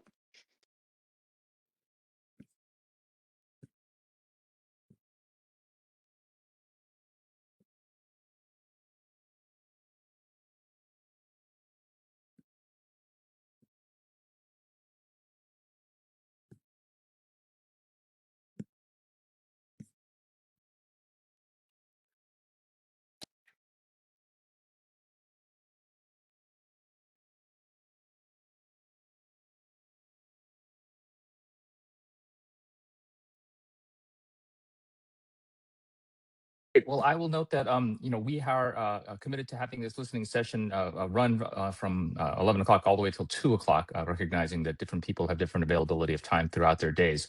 You're welcome to stay for the duration. You're not expected to necessarily.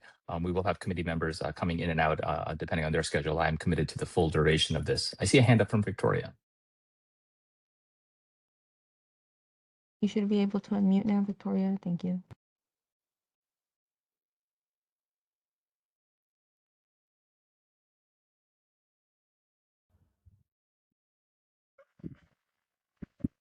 Sorry, can you tell I live in rural Washington County?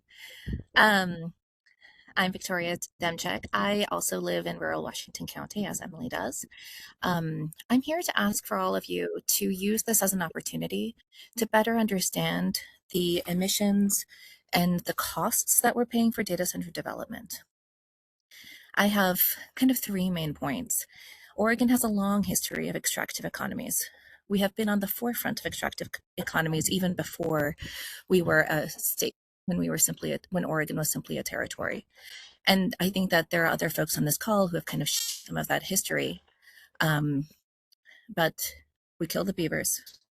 We fished all the salmon. We cut down most of the trees. We then dammed the rivers. We used that as an opportunity for electricity-loving industries like aluminum smelting and now data centers. And we're in the top 3 states in terms of data center production. This is something that is incredibly significant.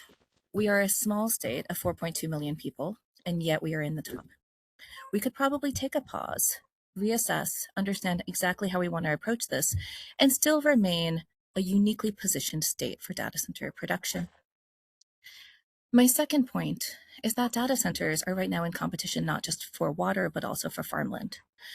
Agriculture is one of our most significant industries. My husband is a farmer. He has a large CSA. It provides connections, not just for individuals to their vegetables and a farmer, but we have multiple schools who come visit us annually for field trips. He visits schools. This is part of the history of Washington County. It is part of our ongoing commitment, I think for us as a household, and I know for other farmers, to make sure that agriculture is something that continues to be a connection for us to each other and to our land. However, the farmers who work with us are unable to find and build their own farms because the cost of land is so incredibly expensive due to data center competition. And being in north of Hillsborough, it is quite significant. The land costs used to be $8,000 to $15,000 an acre. Now they might be $800,000 an acre due to the competition. Farmers are not able to afford that. So this is where I join Emily in asking for a rural data center moratorium and for more conversation about what that looks like. Thirdly, the density. The density exacerbates the kind of environmental impacts, emissions, as well as the tax impacts.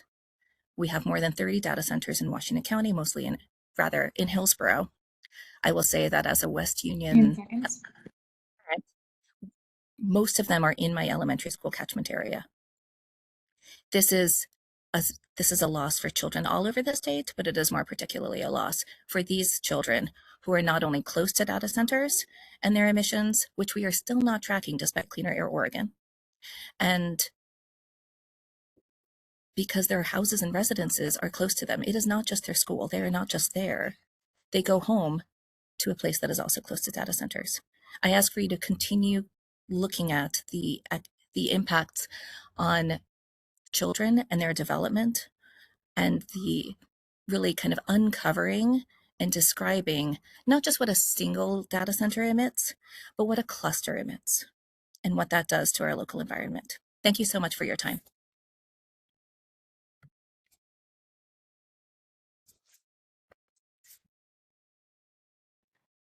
Next, we have Lynn.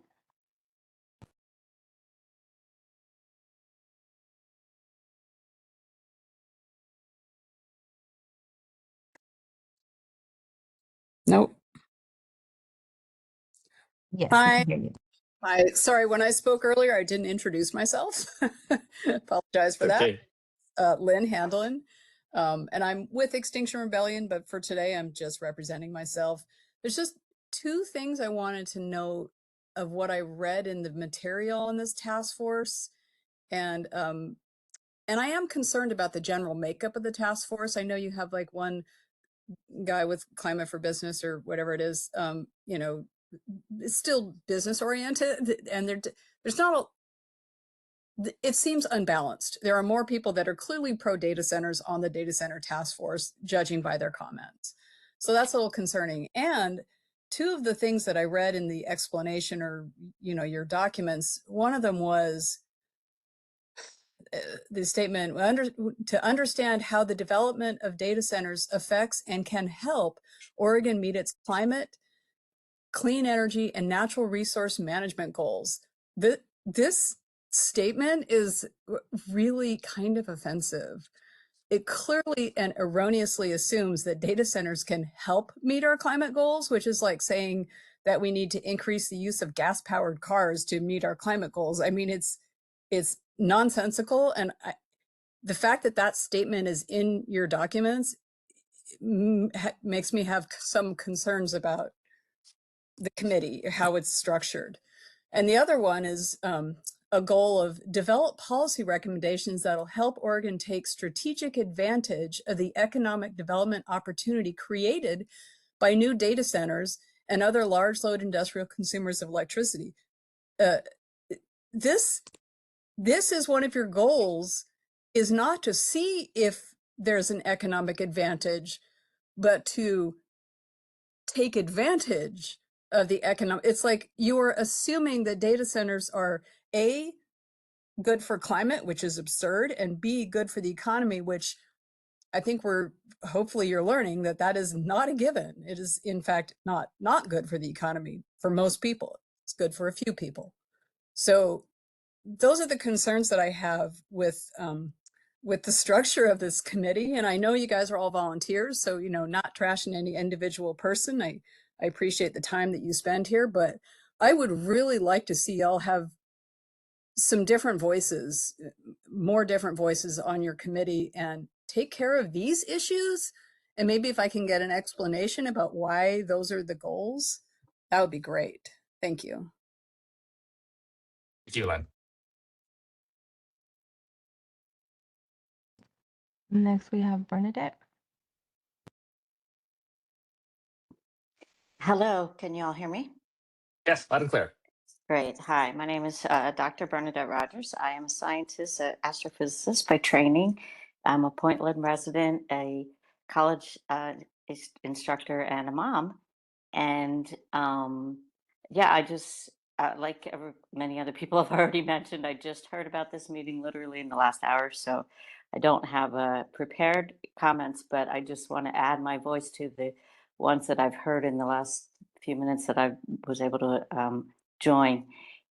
I really appreciate the Native American voices and the rural voices that we're hearing that are expressing these concerns about their local environment and the impacts of these data centers. And I want to second what we're hearing about these short-term supposed economic benefits without considering the long-term impacts. And I also I definitely favor the idea of at least a short-term moratorium until we really understand better what we're doing. And on top of that, I'd like to encourage the committee to take a longer view. There seems to be an attitude that the data centers are somehow necessary and we just have to figure out how to make them work or something. And I question the need for the data centers to begin with. Now, understanding not all data centers are the same, but certainly this just unfettered growth of these massive facilities to just process AI memes and store data that we probably don't need, really, I think should be brought into question. And I think Oregon prides itself on taking a longer view, on looking to forward generations, as our Native American residents and friends encourage us to do. And the longer term view is that we are in a time of transformation. We need to really be thinking about what's good for our species and our planet over the long term, and not just the short term economic gains that we may or may not,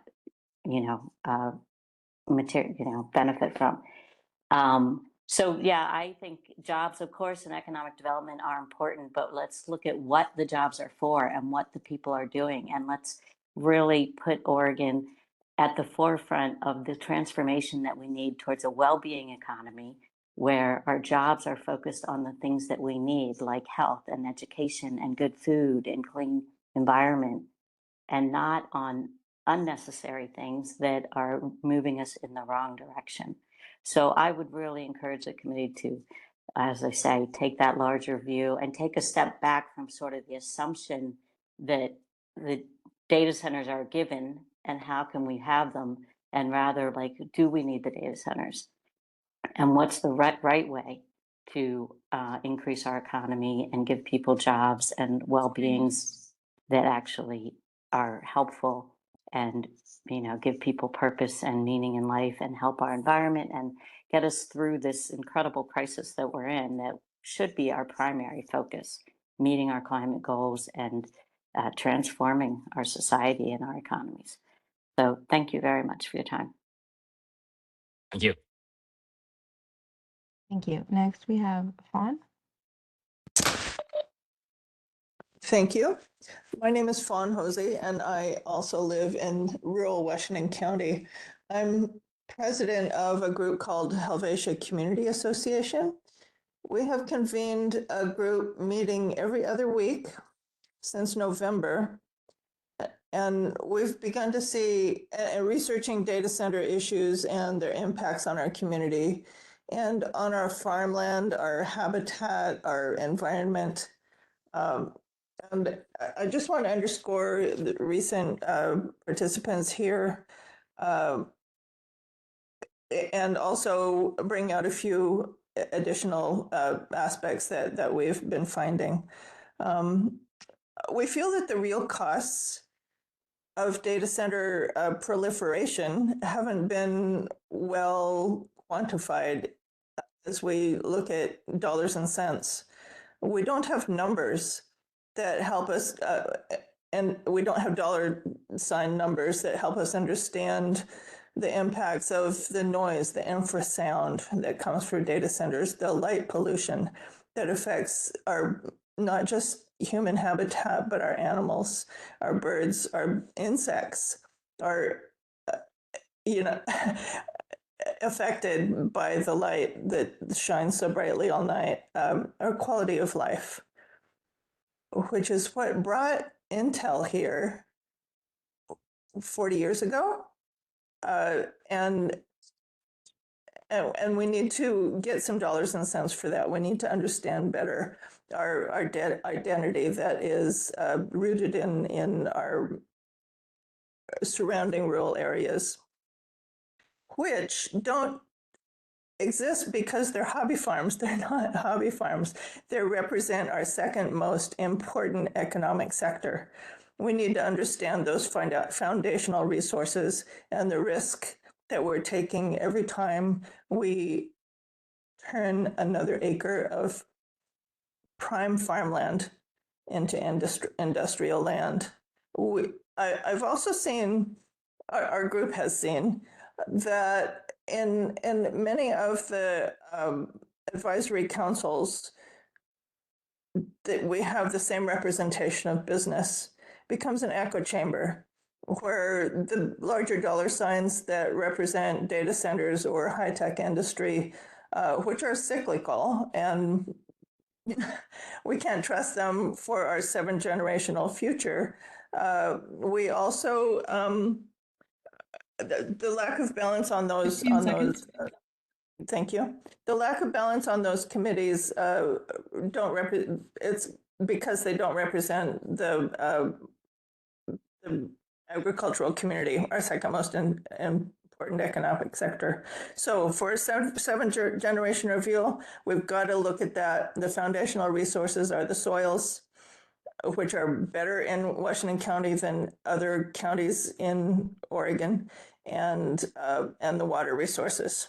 Very important. Thank you. Thank you. Thank you. Next, we have Heather.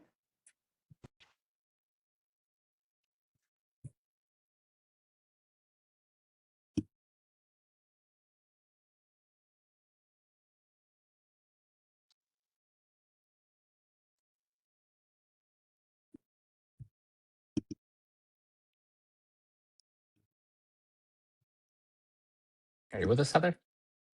Can you hear me? Yes, there you are. Thank you.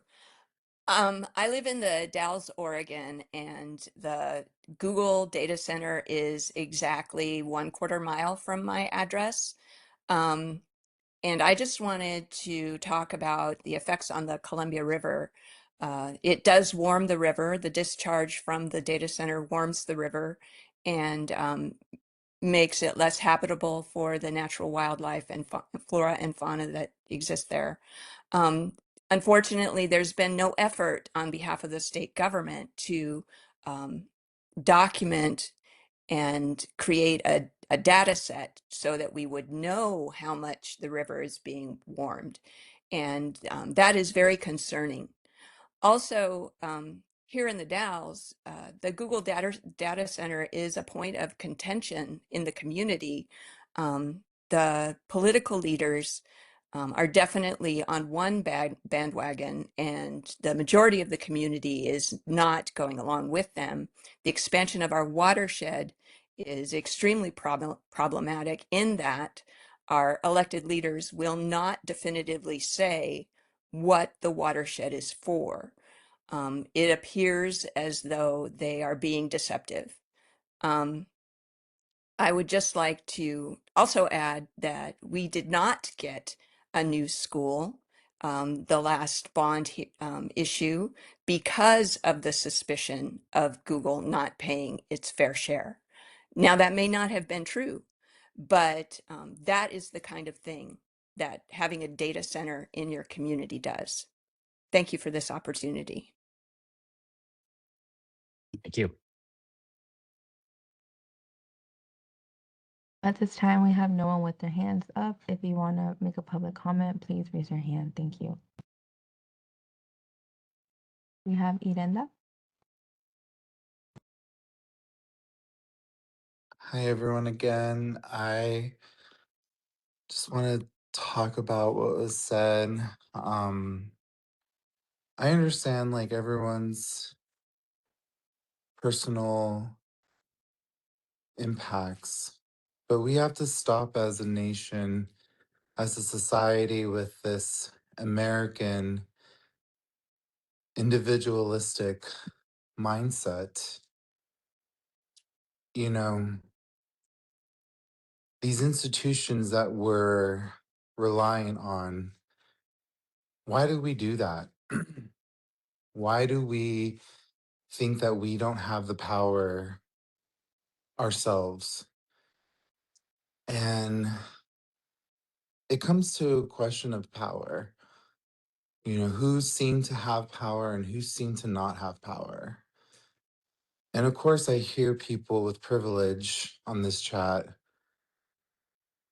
who get to think about their farm, think about their like schools, think about what their white communities needs are. We have to stop this. You know, like when Native people talk about centering us, that also means a ripple effect to you guys, to everyone.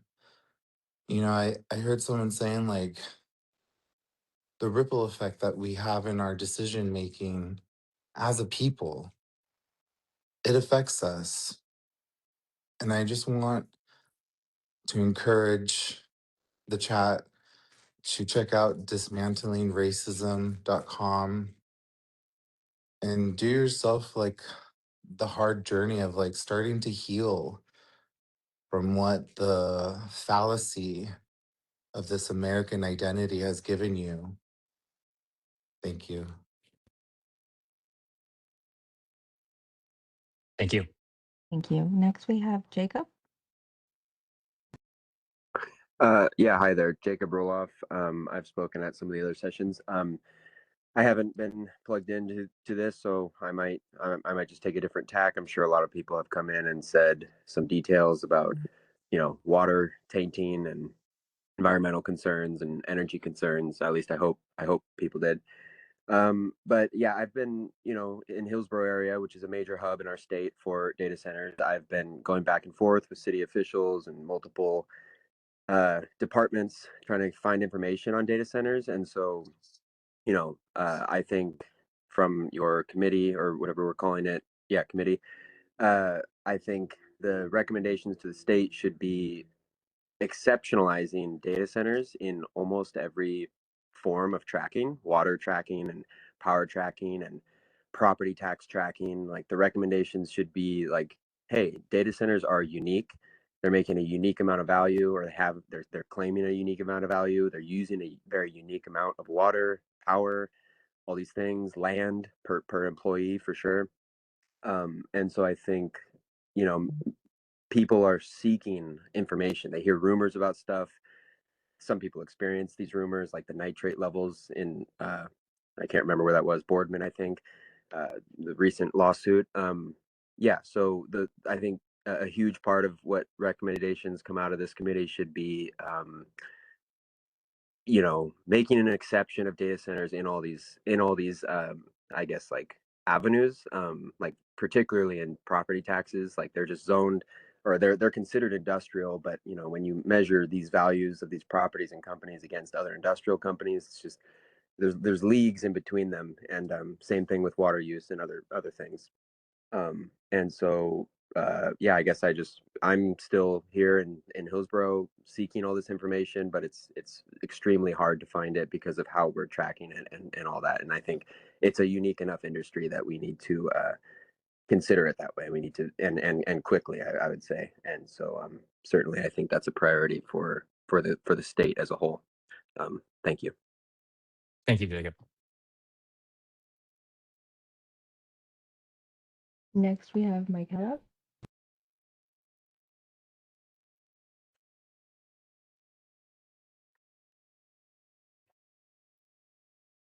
Hello, this is Michaela McCormick. I'm a resident of Portland, and I want to speak to the development of AI through the data centers that are being developed here and all over the country. Data centers, of course, are not new. What is new are these huge, what they call hyperscaler data centers to serve AI. And AI is driving the extreme proliferation of data centers these days. The rapid advance of AI, due to the top 5 to 6 tech companies, are racing to beat each other in developing the best AGI to attract investment. At this point, AI is far from profitable at this point, but that's why these big companies are in the game. Hyperscalers use unsustainable amounts of electricity and water. Experts say that data centers powering AI can require 100 megawatt capacity, which is 4 to 10 times larger, bigger, more than other data centers. Data centers consumed roughly 11% of Oregon's power in 2023, but they could consume, according to experts, 13.4 to 24% of electricity in Oregon by 2030. The other thing I'd like to address briefly is the claims made by others in this session about bringing jobs to companies with the development of data centers. There's a term used by economists called resource curse, which the early example of that is the development of the oil industry meant that much more money for a long time, but particularly now, is made through the resource of oil than the labor to provide it. And that's similar to the AI data center industry now, which is moving to get all revenue from AI instead of from people. That's the mission of the big AI developers. One statistic is that 90% of code at the company Anthropic is already automated by AI. And they say that AI is better at military strategy than generals. So where the loss of jobs is going to be up and down 15 seconds. A whole groups of employees, from intellectual experts and managers to everybody at the bottom of the heap. Economists make a joke that as this develops, we, the regular everyday worker, will all become coffin builders. That'll be our job. In other words, humans will have no economic output if these AI companies succeed in what they're trying to attain. It means there's going to be grossly less tax revenue because there won't be workers to tax. And that's because, and in addition to that, consumers will have little or no money. So what are these companies going to be selling if they can't sell it to us, the people who they leave behind with the development of their technology? Currently, one hyperscaler data center now has just 30 employees. That's typical of the data centers that are now being developed. Experts such as like Tristan Harris, who is former design ethicist at Google, has reported that there was a 16% loss of AI-exposed entry-level jobs currently. And some project that 50% of jobs will be replaced by 2050 and 10% plus across all job categories by 2030. That's what I want to say. Thanks for the time. Thank you, Miguel. Thank you. Next, we have Charla. Hi, can you hear me? Yes, we can. Are you Thank able you. to hear me?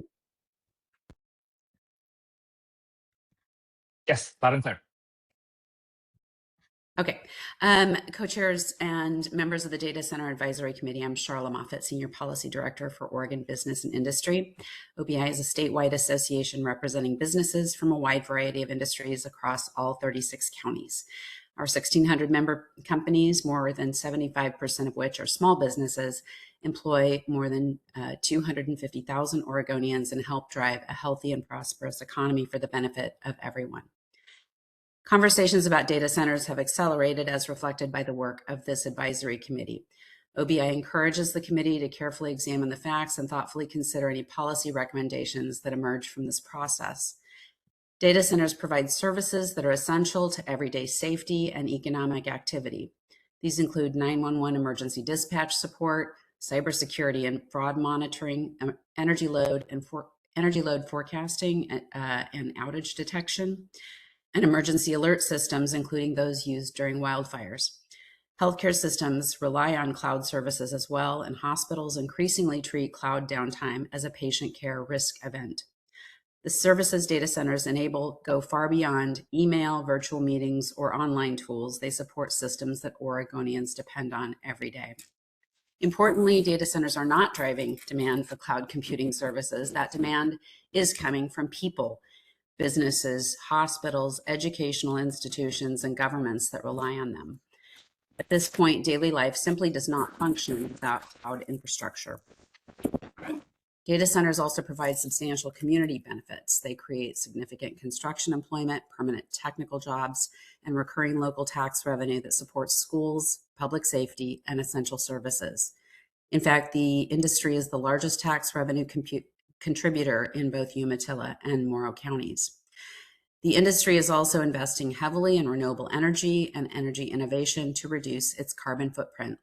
Centralized cloud infrastructure is far more efficient than maintaining thousands of smaller on-site servers, which was common not that long ago. In addition, data centers are helping advance new energy solutions that can benefit communities beyond the needs of the facilities themselves. While data centers are large businesses, they help lower the cost of starting and operating many small and medium-sized businesses by providing affordable access to computing infrastructure. Although Oregon currently ranks among the top 20 states for data center activity, the state's regulatory environment has already had a chilling effect on future growth. Stringent regulation and slow permitting timelines add cost and uncertainty to siting and construction decisions. As a result, planned expansion in Oregon is expected to be limited unless the policy environment becomes significantly more competitive. The concern about the state's declining competitiveness is precisely the issue being examined by the Oregon Prosperity Council. OBI plans to submit more detailed written comments to the committee. 3 I'll minutes. conclude with Oregon's long-term prosperity depends on private sector investment. Thoughtful economic development policy is essential to maintaining opportunity and supporting the health of our state and its people. Thank you. Next, we have Thank you. Leslie.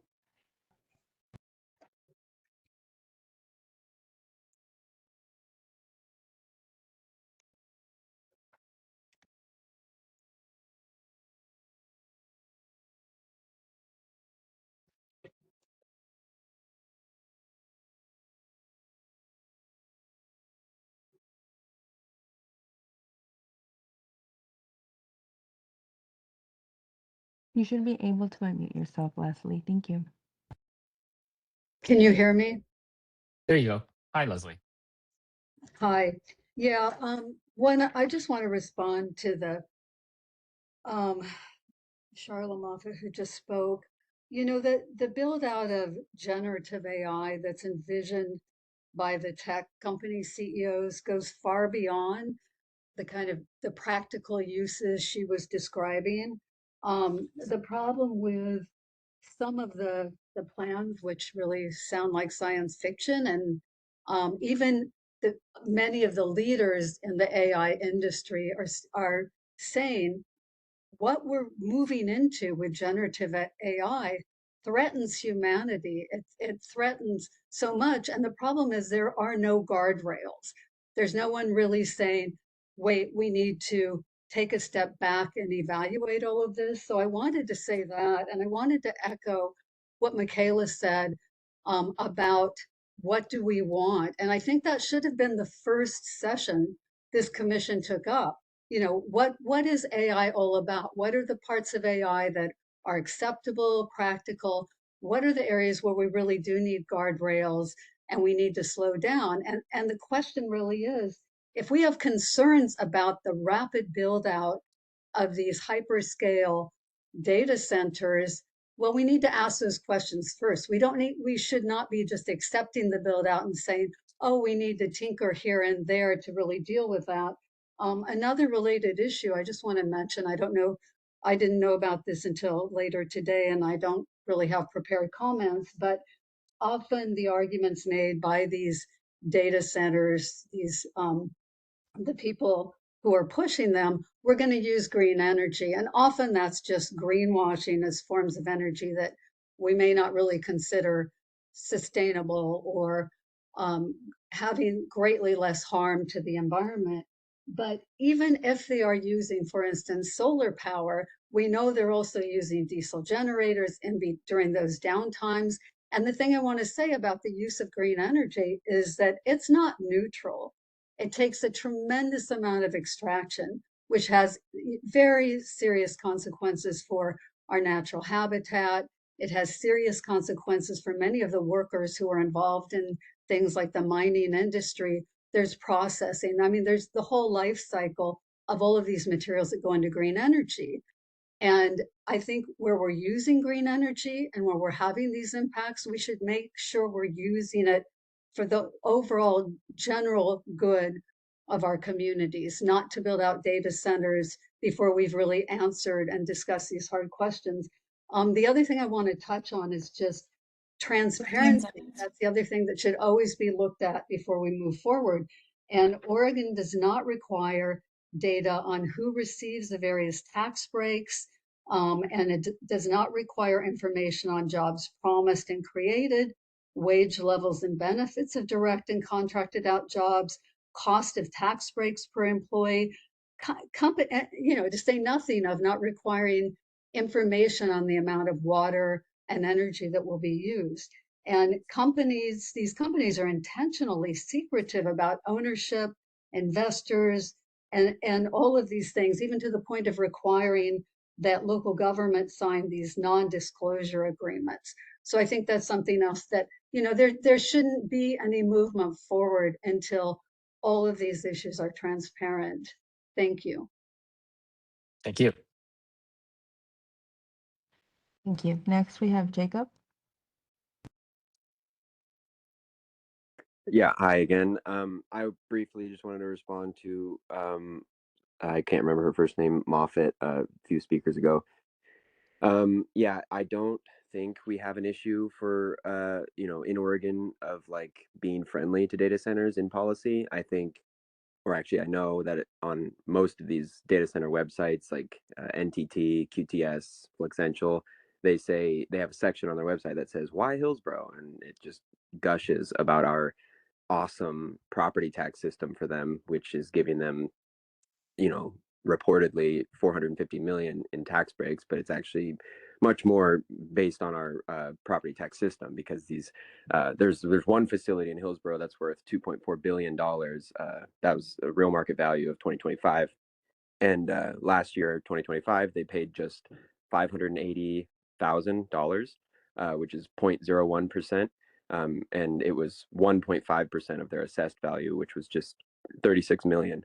Anyway, so again, back to what I said about exceptionalizing these data centers, like they're not going to leave our area, specifically Hillsboro, but also Oregon in general, because like capital flight in that sense is not a real concern, I don't think, because there's 8 or more fiber cables coming into Hillsboro, directly into Hillsboro, and they serve, they do cloud services for all of Southeast Asia, and that's kind of integral to the world economy, and there are things here that not only the property tax system and the benefits they get from that, but like there are infrastructure reasons. There's also plenty of water that these companies aren't just going to leave if we increase taxes on them.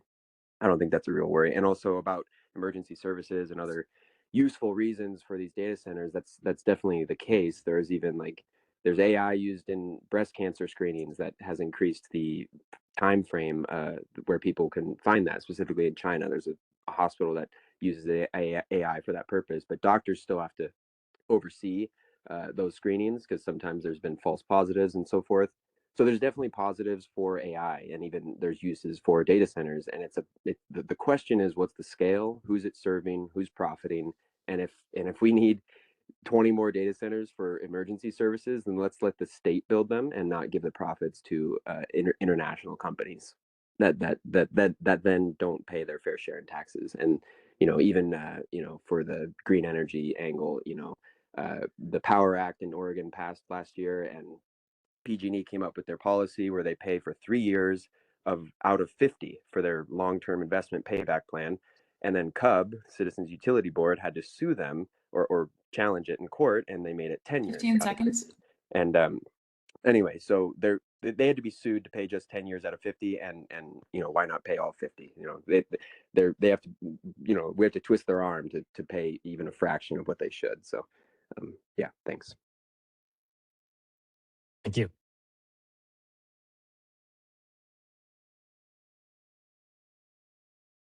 At this time, we have no one with their hands up. If you want to make a public comment, please raise your hand and I will unmute you. Thank you.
see a hand up from Michaela. Yeah, I could offer also some comments about the voracious appetite of data centers for water. In Oregon, currently, snow drought is pervasive, as it has been often in the past. And right now, our snowpack is 1/3 of the normal snowpack. As of February 1, the snow water equivalent is at the lowest it's been in 46 years. As of March of this year, approximately 49.5% of the United States and Puerto Rico and 54.9% of the lower 48 states are currently in drought. That condition is perpetual across the country, and particularly here in Oregon. And people might have already mentioned how much water data centers use. But I'd like to, if it has been said, I'd like to repeat that a single large scale, that is hyperscaler data center that's intended to develop AI uses an average of 5 million gallons of water a day, 80% of which is evaporated. In other words, it's gone. It can't be reused. These are for the open loop water cooling systems that most data centers are employing now. That's roughly the amount of water used by 16,700 households. And data centers also consume up to 57% of the cooling water that's used from potable sources, worsening the water scarcity that we often and now experience in stressed regions like Eastern and Central Oregon, where most of the data centers are being sited in this state. Thanks again.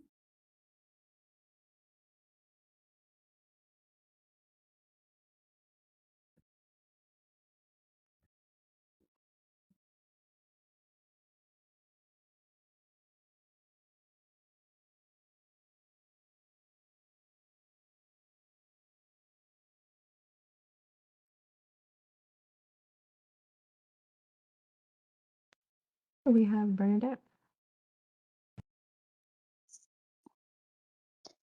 Hi again. I just have a question since we're waiting for other people to come on and speak. You're hearing a lot of comments now, and I was wondering if you could talk to what you expect the outcome of this listening session to be. Will there be any effort to respond to the comments or to, summarize them and share sort of what you've heard, or what do you feel will be the impact and outcome from this listening session? Thanks. Thanks, Bernadette. Appreciate your question. So we are hosting these listening sessions in order to just add to the richness of the information that we're gathering in our committee's work. Several committee members, as you may have noticed, have been present. Jumping in and out is available today. So this will be ripe for conversation and discussion among those who are in attendance. We will also share the recording of this listening session with those committee members who were unable to make it today, so that they're able to catch up asynchronously. We will be factoring in all of the things that we learned from this session, the next session. We may even add a third session as necessary, and all of that will inform our deliberations. Our committee's work will the deliverable that we will produce at the end of our committee's work will be a set of recommendations that will go to the governor's office. And those recommendations may include regulatory action. It may include legislative action. And then the governor's office then will take those proposals and move forward or adjust or adapt as they see fit. So this in many ways is kind of the first stage of a multi-stage process. After the governor's office has turned our recommendations into proposals, Those proposals then will go into the rulemaking process or the legislative process as necessary. So there will be multiple opportunities for public engagement all along at each step of the way. Sure, I understand that, Michael. Thank you for your response. I'm just realizing that it's a lot that you're hearing today, and I understand you all are volunteers and you have a lot on your plate to try and synthesize all this and put it together into recommendations. So I was curious specifically from the listening session comments whether there's, I don't know, going to be whether you have any capacity to try and summarize what you heard, or how many for and against and the issues that were raised, or anything like that, or it'll just be the recording that's available. There will be the recording. There will be our discussion and takeaways from this session. We aren't planning to issue any sort of like public findings that we generate and publish or anything like that, if that's what your question is. Yeah. Okay. Thank you. That makes sense. Thank you. Do we have Kelsey?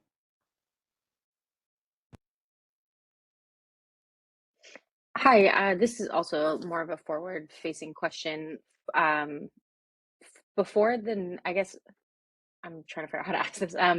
For the next session and the next committee meeting, which is based on land use and those issues, I'm both curious, and I guess I would suggest that panelists or that committee members come in with some basic understanding of the land use program in Oregon, given its uniqueness. I think that would save us all a lot of time, so we don't end up, staying for over an hour longer than the planned meeting. And you guys get to actually have a lunch, not just work through it. I think there's a lot of fairly beginner friendly or even more complicated resources put together by various organizations throughout the state that and journalists that give the background of the land use system. And I think everyone coming in with that basic knowledge would help move the meeting along a lot faster than they have been going. Thank you for your comment.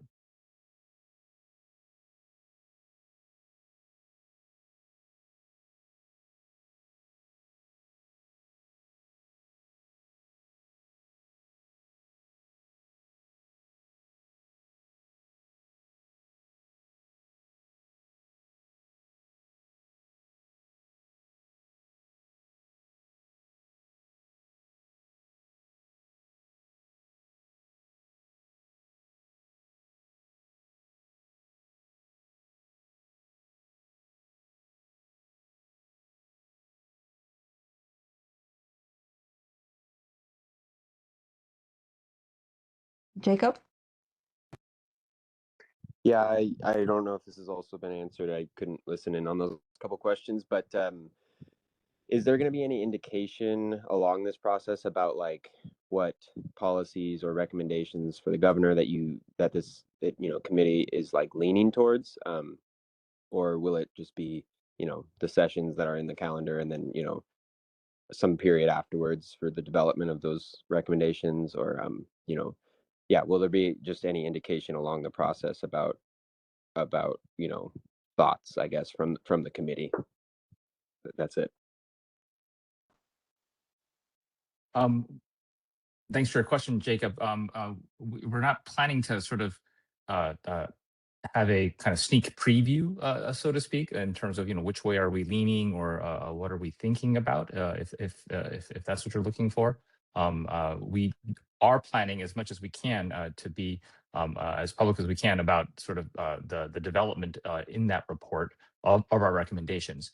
We haven't figured out exactly what that looks like, but we are going to do our best to make sure that we do that as much as possible in the bright light of day. So stay tuned. We're at roughly the midpoint of our overall timeline, and those of you who have been with us along the way have certainly seen us kind of in the process of figuring out how to do what we are doing. I think we're getting a little bit better at it each time, but like this first listening session, the first of its kind, we had some hiccups along the way. So there's always room for improvement.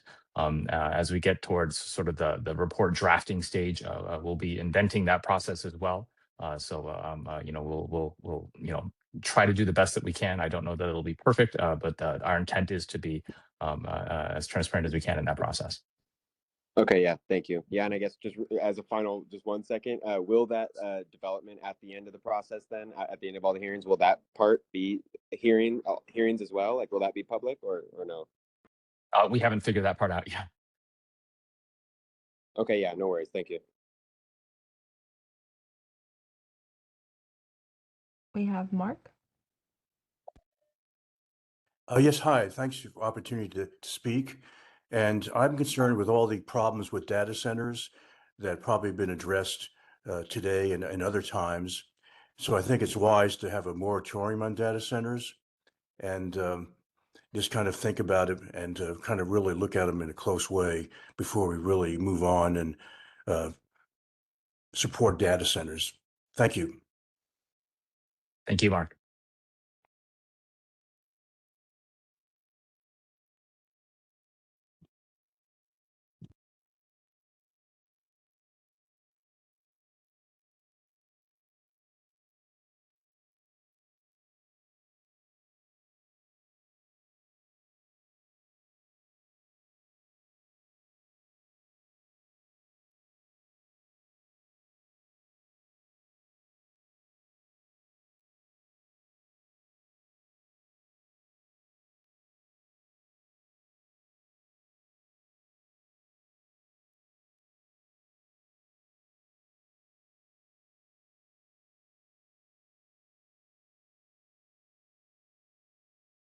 Jacob.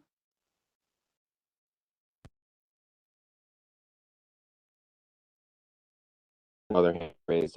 I keep on having questions. I am curious about what, the committee's position or adaptability will be. Like in these final recommendations, there's a lot of, this industry has grown really quickly and it's going to develop really quickly, and pretty soon they're going to stop calling them data centers. And I've already heard the term like AI factories and things like that floated around. So I guess I just want to recommend that the committee keeps that in mind, like to try to, I don't know, like maybe make like an automated, like for instance, for taxes, instead of like a bracket that says like data centers, or, industrial data centers or something like that. It could just, it could be like automate, I don't know, something broad enough, whatever these terms or whatever policies or legislation comes up, it should take into account the kind of seeking for loopholes that these companies will do. All these companies, they have enough money to look into the tax loopholes and, everything. And so like, they're going to try to escape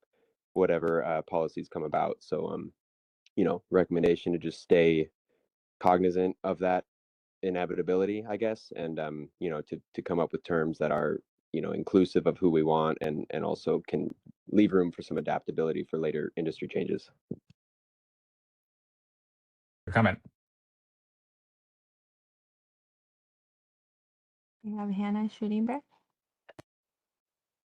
Thank you again. I was just coming on again just to are you at the committee here, the Oregon Governor's Data Center Advisory Committee?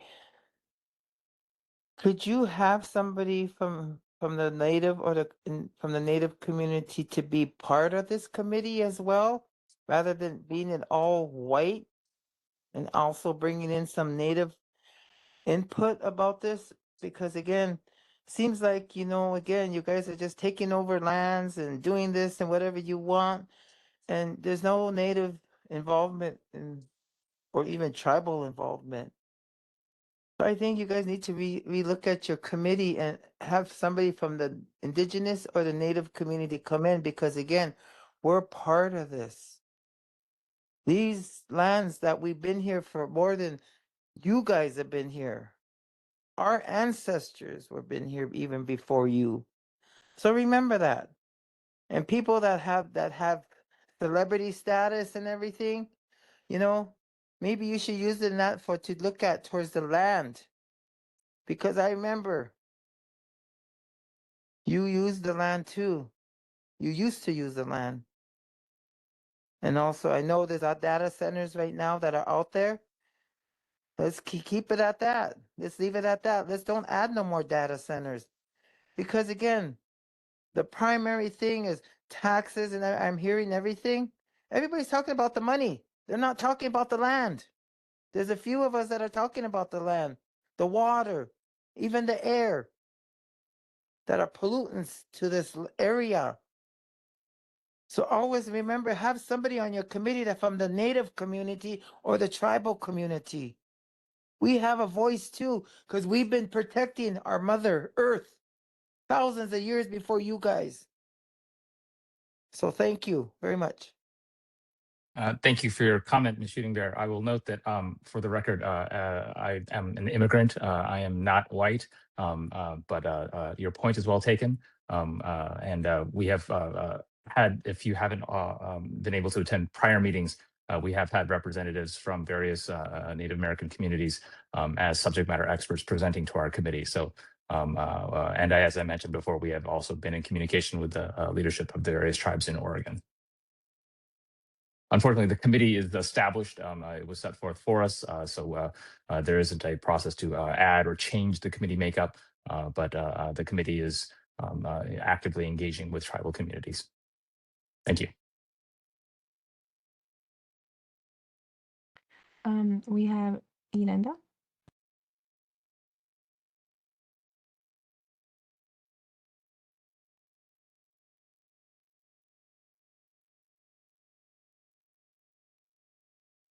Hi again. I think it's important. I just heard a complete disrespect to Hannah right now. I think it's important to learn cultural competency. Don't just respond, please, to the person that just responded. Please, I heard so much disrespect because Hannah said something, but it wasn't reflected. I encourage you to look up active and reflective listening. What this committee needs is some pauses, I think. Like, reflect what was just heard from her. And instead of like damage controlling and saying, like, we did this, we did that, say, thank you, Mrs. Shooting Bear. I heard you say this. I heard you say that. Tell me if I got anything wrong. You guys are disrespectful on how you treat Native Americans, which tells me you don't work with us enough. So please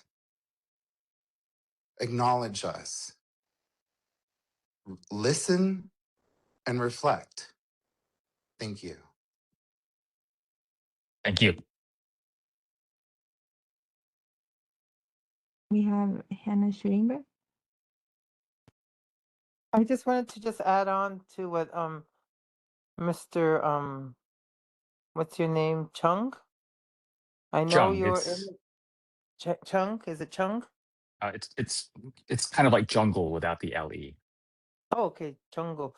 I was just gonna let you know, I know you're immigrant. You're also, I noticed you're a minority. But again, you're not originally from these lands, and that's why I think that's what Statistiki is trying to say to you. We're natives. We're from these lands.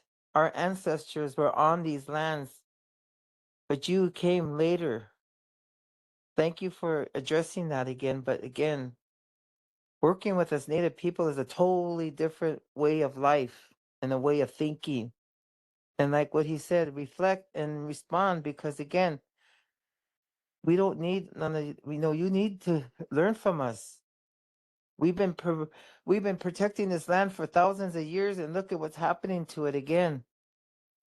Not just the data centers, but the sediment that's happening in the Portland, the trees that PGE is trying to kill, the huckleberry destroyers in the east side, and the water that still has an issue in Warm Springs. There's still stuff that are going around, and you're still trying to provide a service that's going to destroy everything again. And mainly these data centers. Leave the data centers here that are here already. Leave it at that. We don't need any more. We need to go back to the time where we used to come as a humanity, sitting in front of each other, talking, not like this. This is one thing I see a lot. I don't see no in-person meetings anymore because it seems like people get bullied and everything behind the screens. And I mean, you can't sit in front of them and talk to them face to face about stuff like this. It'd be great to have an in-person meeting to be actually have people come in and talk and start looking at things as a community, unity in that community. But thank you very much. Thank you.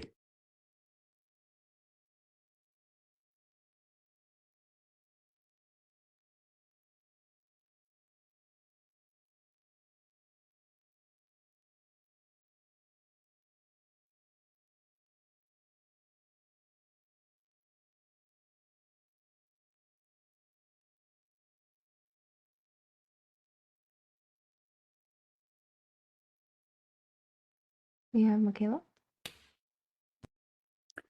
Thank you. Yes, I want to say, as a white person, that I strongly support what the Native American people have been saying recently in this discussion. They have a huge amount of experience and wisdom about how to take care of this earth, and we need to listen to them. So, regardless of whatever original decisions you made about constituting this committee to begin with, it is crucial that you add members of Native American tribes here in Oregon to your committee and make use of their wisdom. Thanks. Thank you.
We have Jacob.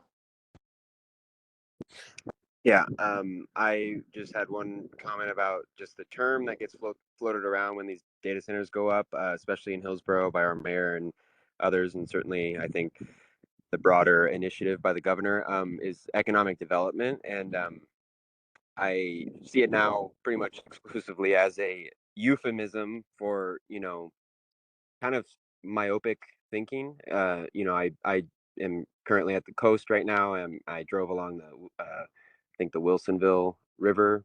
I'm pretty sure. And the roads were just dangerous. I was going maybe 25 miles per hour on some parts. Because of how bumpy they were. And there are certain things that we can do, like education, roads, stuff like that is just as much economic development and even better, perhaps, education than data centers, certainly. And so, when all these concerns get brought up, they can't be just like zeroed out by sort of a retort about like, oh well, like, yeah, that's all very worrying, but what are we gonna do? We gotta develop the economy. And it's like, there should be a little bit more creativity in our electeds, and certainly in these sorts of committees. And so I hope that that makes its way through to the governor. There are even, I don't know, there's things like co-location farming like co-locating greenhouses next to data centers. I don't know. I certainly don't want any more data centers, and the ones that currently exist, I do want to extract the amount of taxes we should be getting so that we can fund education and you know um, you know environmental preservation and anything else that brings value and longevity to our beautiful state. But yeah, I don't want economic development as a term to be used as like a cudgel to kind of nullify some of these concerns. So again, just like it's just be aware of that tendency, I guess, that I've been seeing in the state, and that's it.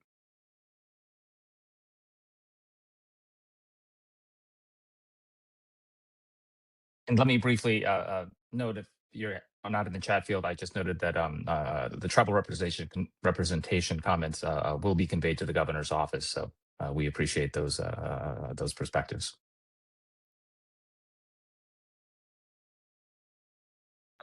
We have 20 minutes left. If you want to raise your hand to make a public comment, please do so, and I will unmute you. Thank you.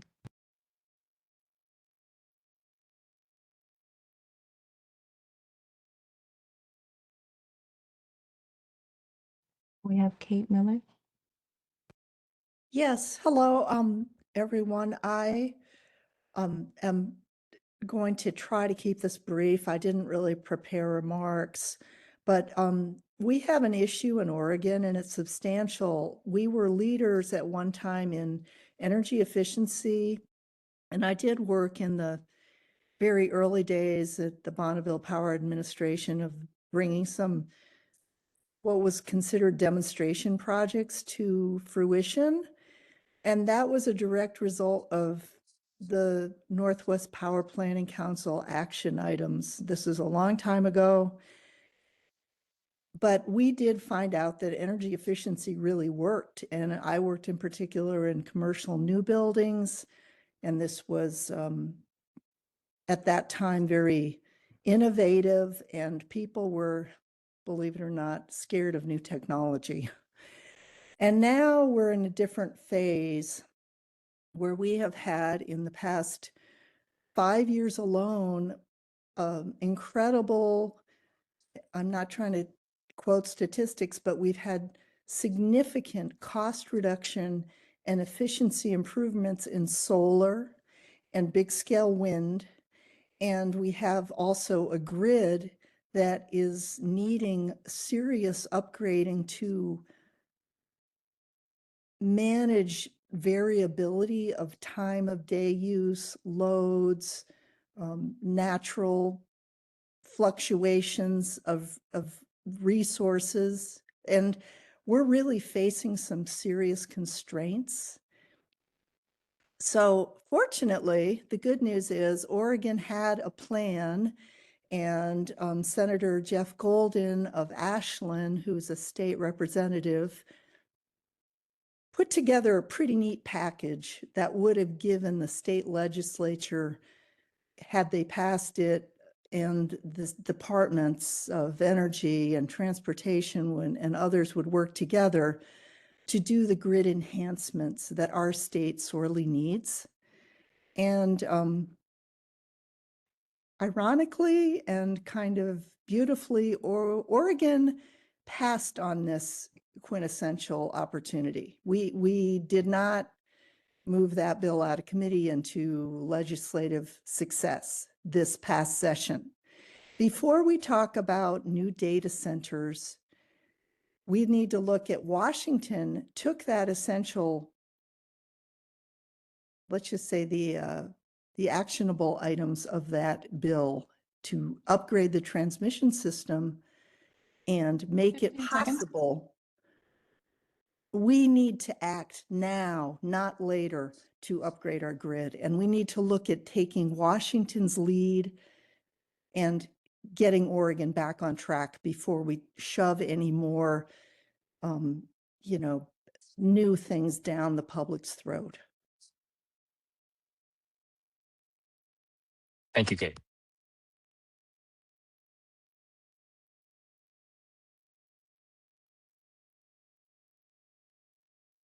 I believe I saw Lynn with her hand up.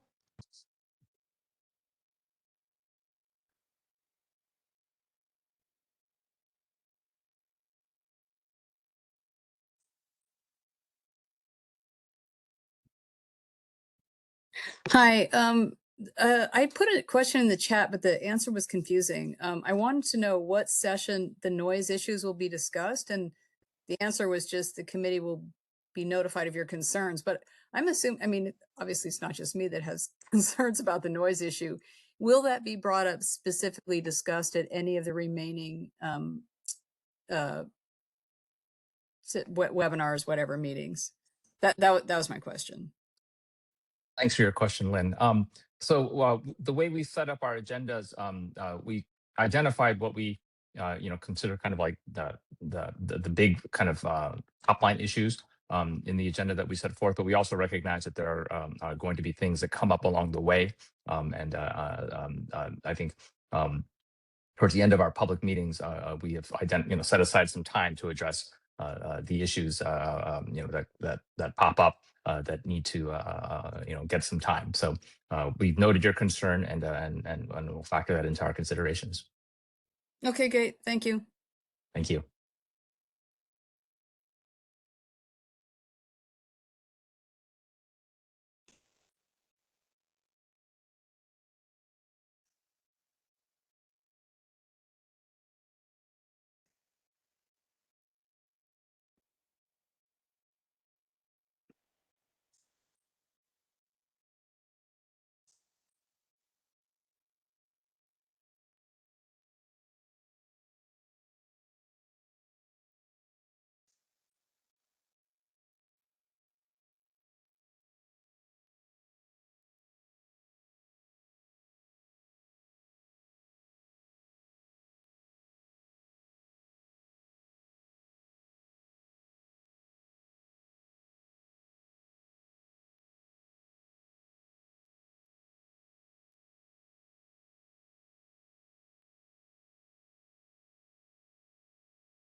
Monica, would you like to provide comment?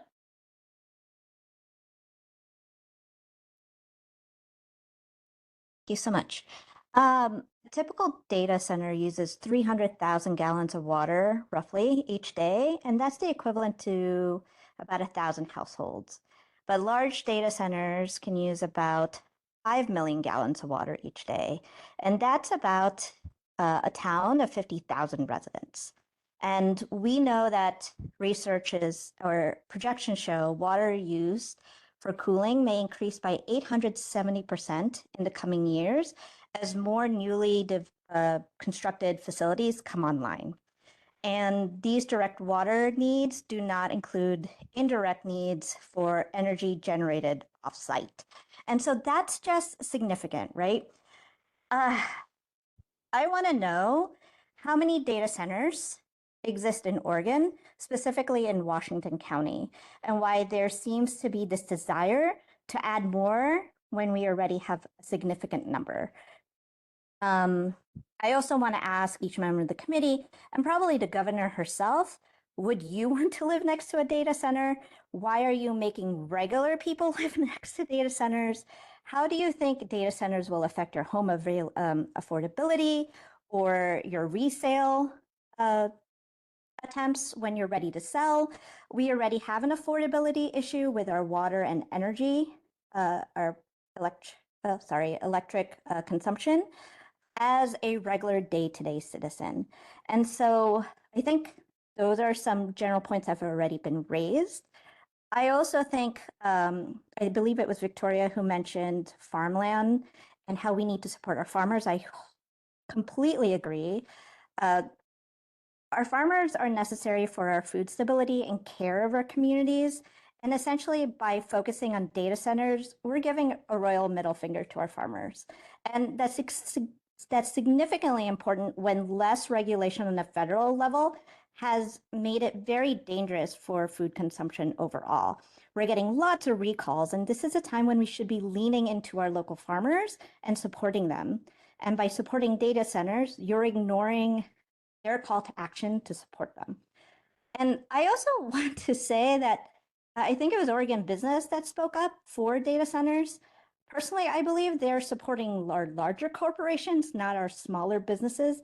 And smaller businesses don't want data centers either, because that breaks into folks being able to afford their goods and their services. So just wanted to say that you should be listening to more of the local folks than bigger corporations on this. And that's it. Thank you. Okay, next we have Drew. Hello, can you hear me? Yes. Hi, Drew. Hello. Hi, my name is Andrew Simran. I'm from Eugene, Oregon, 97404. I'm calling to oppose data center construction. I work in the cybersecurity industry here in Eugene, and I've actually worked in data centers as in part of my career. These facilities use massive amounts of energy that cause rates for utility ratepayers like myself to increase unfairly. And we know that the land that is often displaced is high quality farmland, and that there are, many land use issues with AI data centers and resource utilization. It's insatiable, and we need to put a memorandum on building out data centers because we are struggling to meet our climate goals. We know that these, again, data centers use massive amounts of energy, and they're increasing our peak demand, they're increasing our base demand, and we need to be able to shut these data centers down when peak demand can't be met for everyday consumers and everyday Oregonians that need more affordable water and electricity. So please put in place a memorandum against building data centers in Oregon for our land, for our water, for our farms, and for our pocketbooks. Thank you for the opportunity to provide comment. Thank you.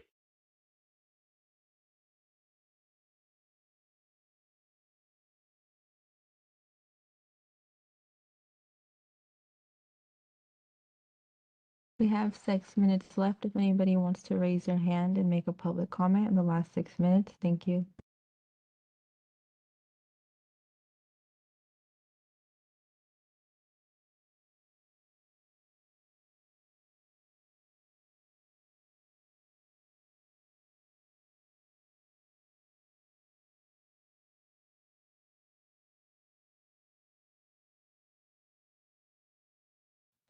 We have Fawn.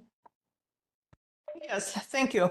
I represent a group called Helvetia Community Association, and I want to help the committee understand a little bit more about our second most important economic sector, which is agriculture. We often talk about how important it is for food production, and that's absolutely the case. And then we hear folks say, yeah, but all those fields are not growing anything important. That's just grass. Well, the fact is that agriculture bends to the market, and our Willamette Valley, including Washington County, where the yields are higher, produce 90% of the world demand for grass seed. It doesn't look like food when it's growing, but it supports the food for animals. It also supports many other things in terms of grass seed, and the grass seed crop is rotated with other crops to improve the soil. Clover, alfalfa, it rotates with wheat, which obviously is bread, and rye again. So the notion that those fields aren't producing anything is incorrect. In addition, as long as it is farmland, it can be changed to other food growing crops if the market is supporting that.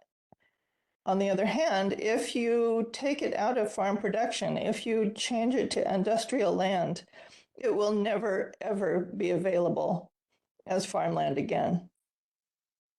In our 7-generation future, the next 200 years, we need to preserve that resource for that purpose, even just in case we ever need it, but also for our quality of life, for our mental health, for our attracting a population that we want to attract.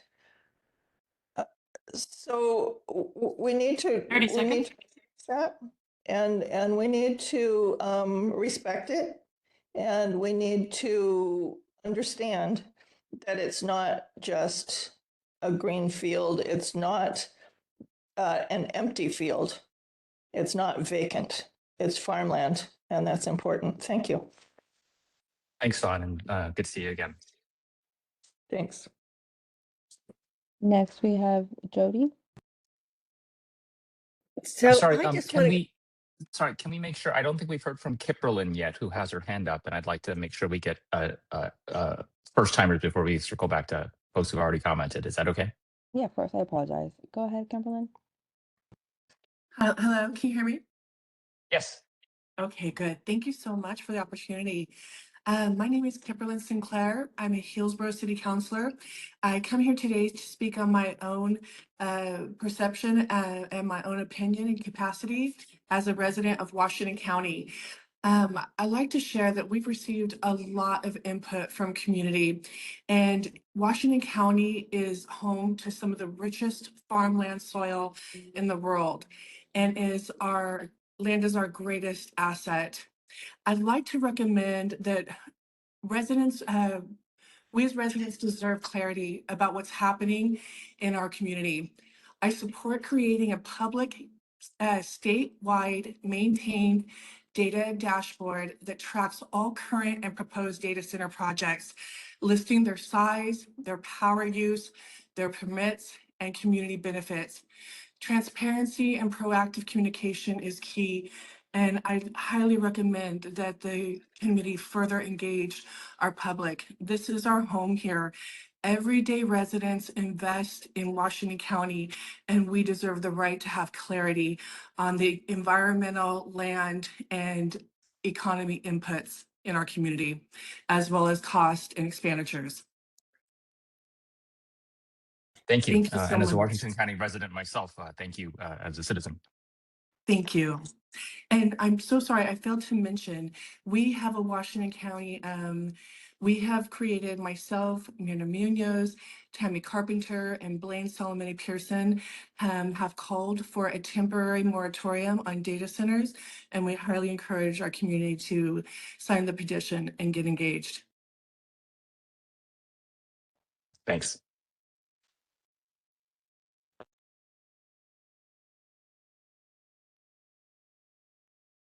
And I've got one more minute if Jody, you want to come back on? because a number of people have mentioned moratorium. And actually, House Bill 4084 put a moratorium on data centers in urban areas. So what was the standard 3 to 5 year data center enterprise zone, 3 to 5 year enterprise zone is now for data centers can only be a 3-year enterprise zone.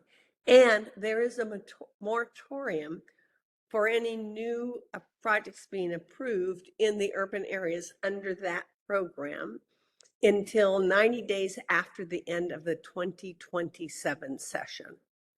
So there's time right now for urban sites. Thank you, Jody. We have reached 2 o'clock, and I am grateful for all the engagement, participation, insight, perspective, and wisdom that's been shared in the course of this first listening session. There will be more. We haven't scheduled them yet, but I can assure you that we will have additional listening sessions. We will do a better job in terms of notification as well. And we hope that you remain engaged. We have another public meeting scheduled on land use. That will take place next Friday, the 24th. And we will be addressing topics related to land use. This is, I think, meeting number 3, as I recall. Our first was on economic development and workforce. Our second was on water. This one on land use. And so we are working our way through the various issues that we need to tackle. So I encourage you to participate, listen in on that meeting if you're available. There will also be a recording for those of you who can't make it in real time. And we continue to move forward. We are learning richly. We are engaging broadly, and we are grateful that we have the opportunity as a committee to work on behalf of Oregonians to make recommendations that will be well-informed, well-researched, and in the interest of Oregon at large. Thank you. Thank you.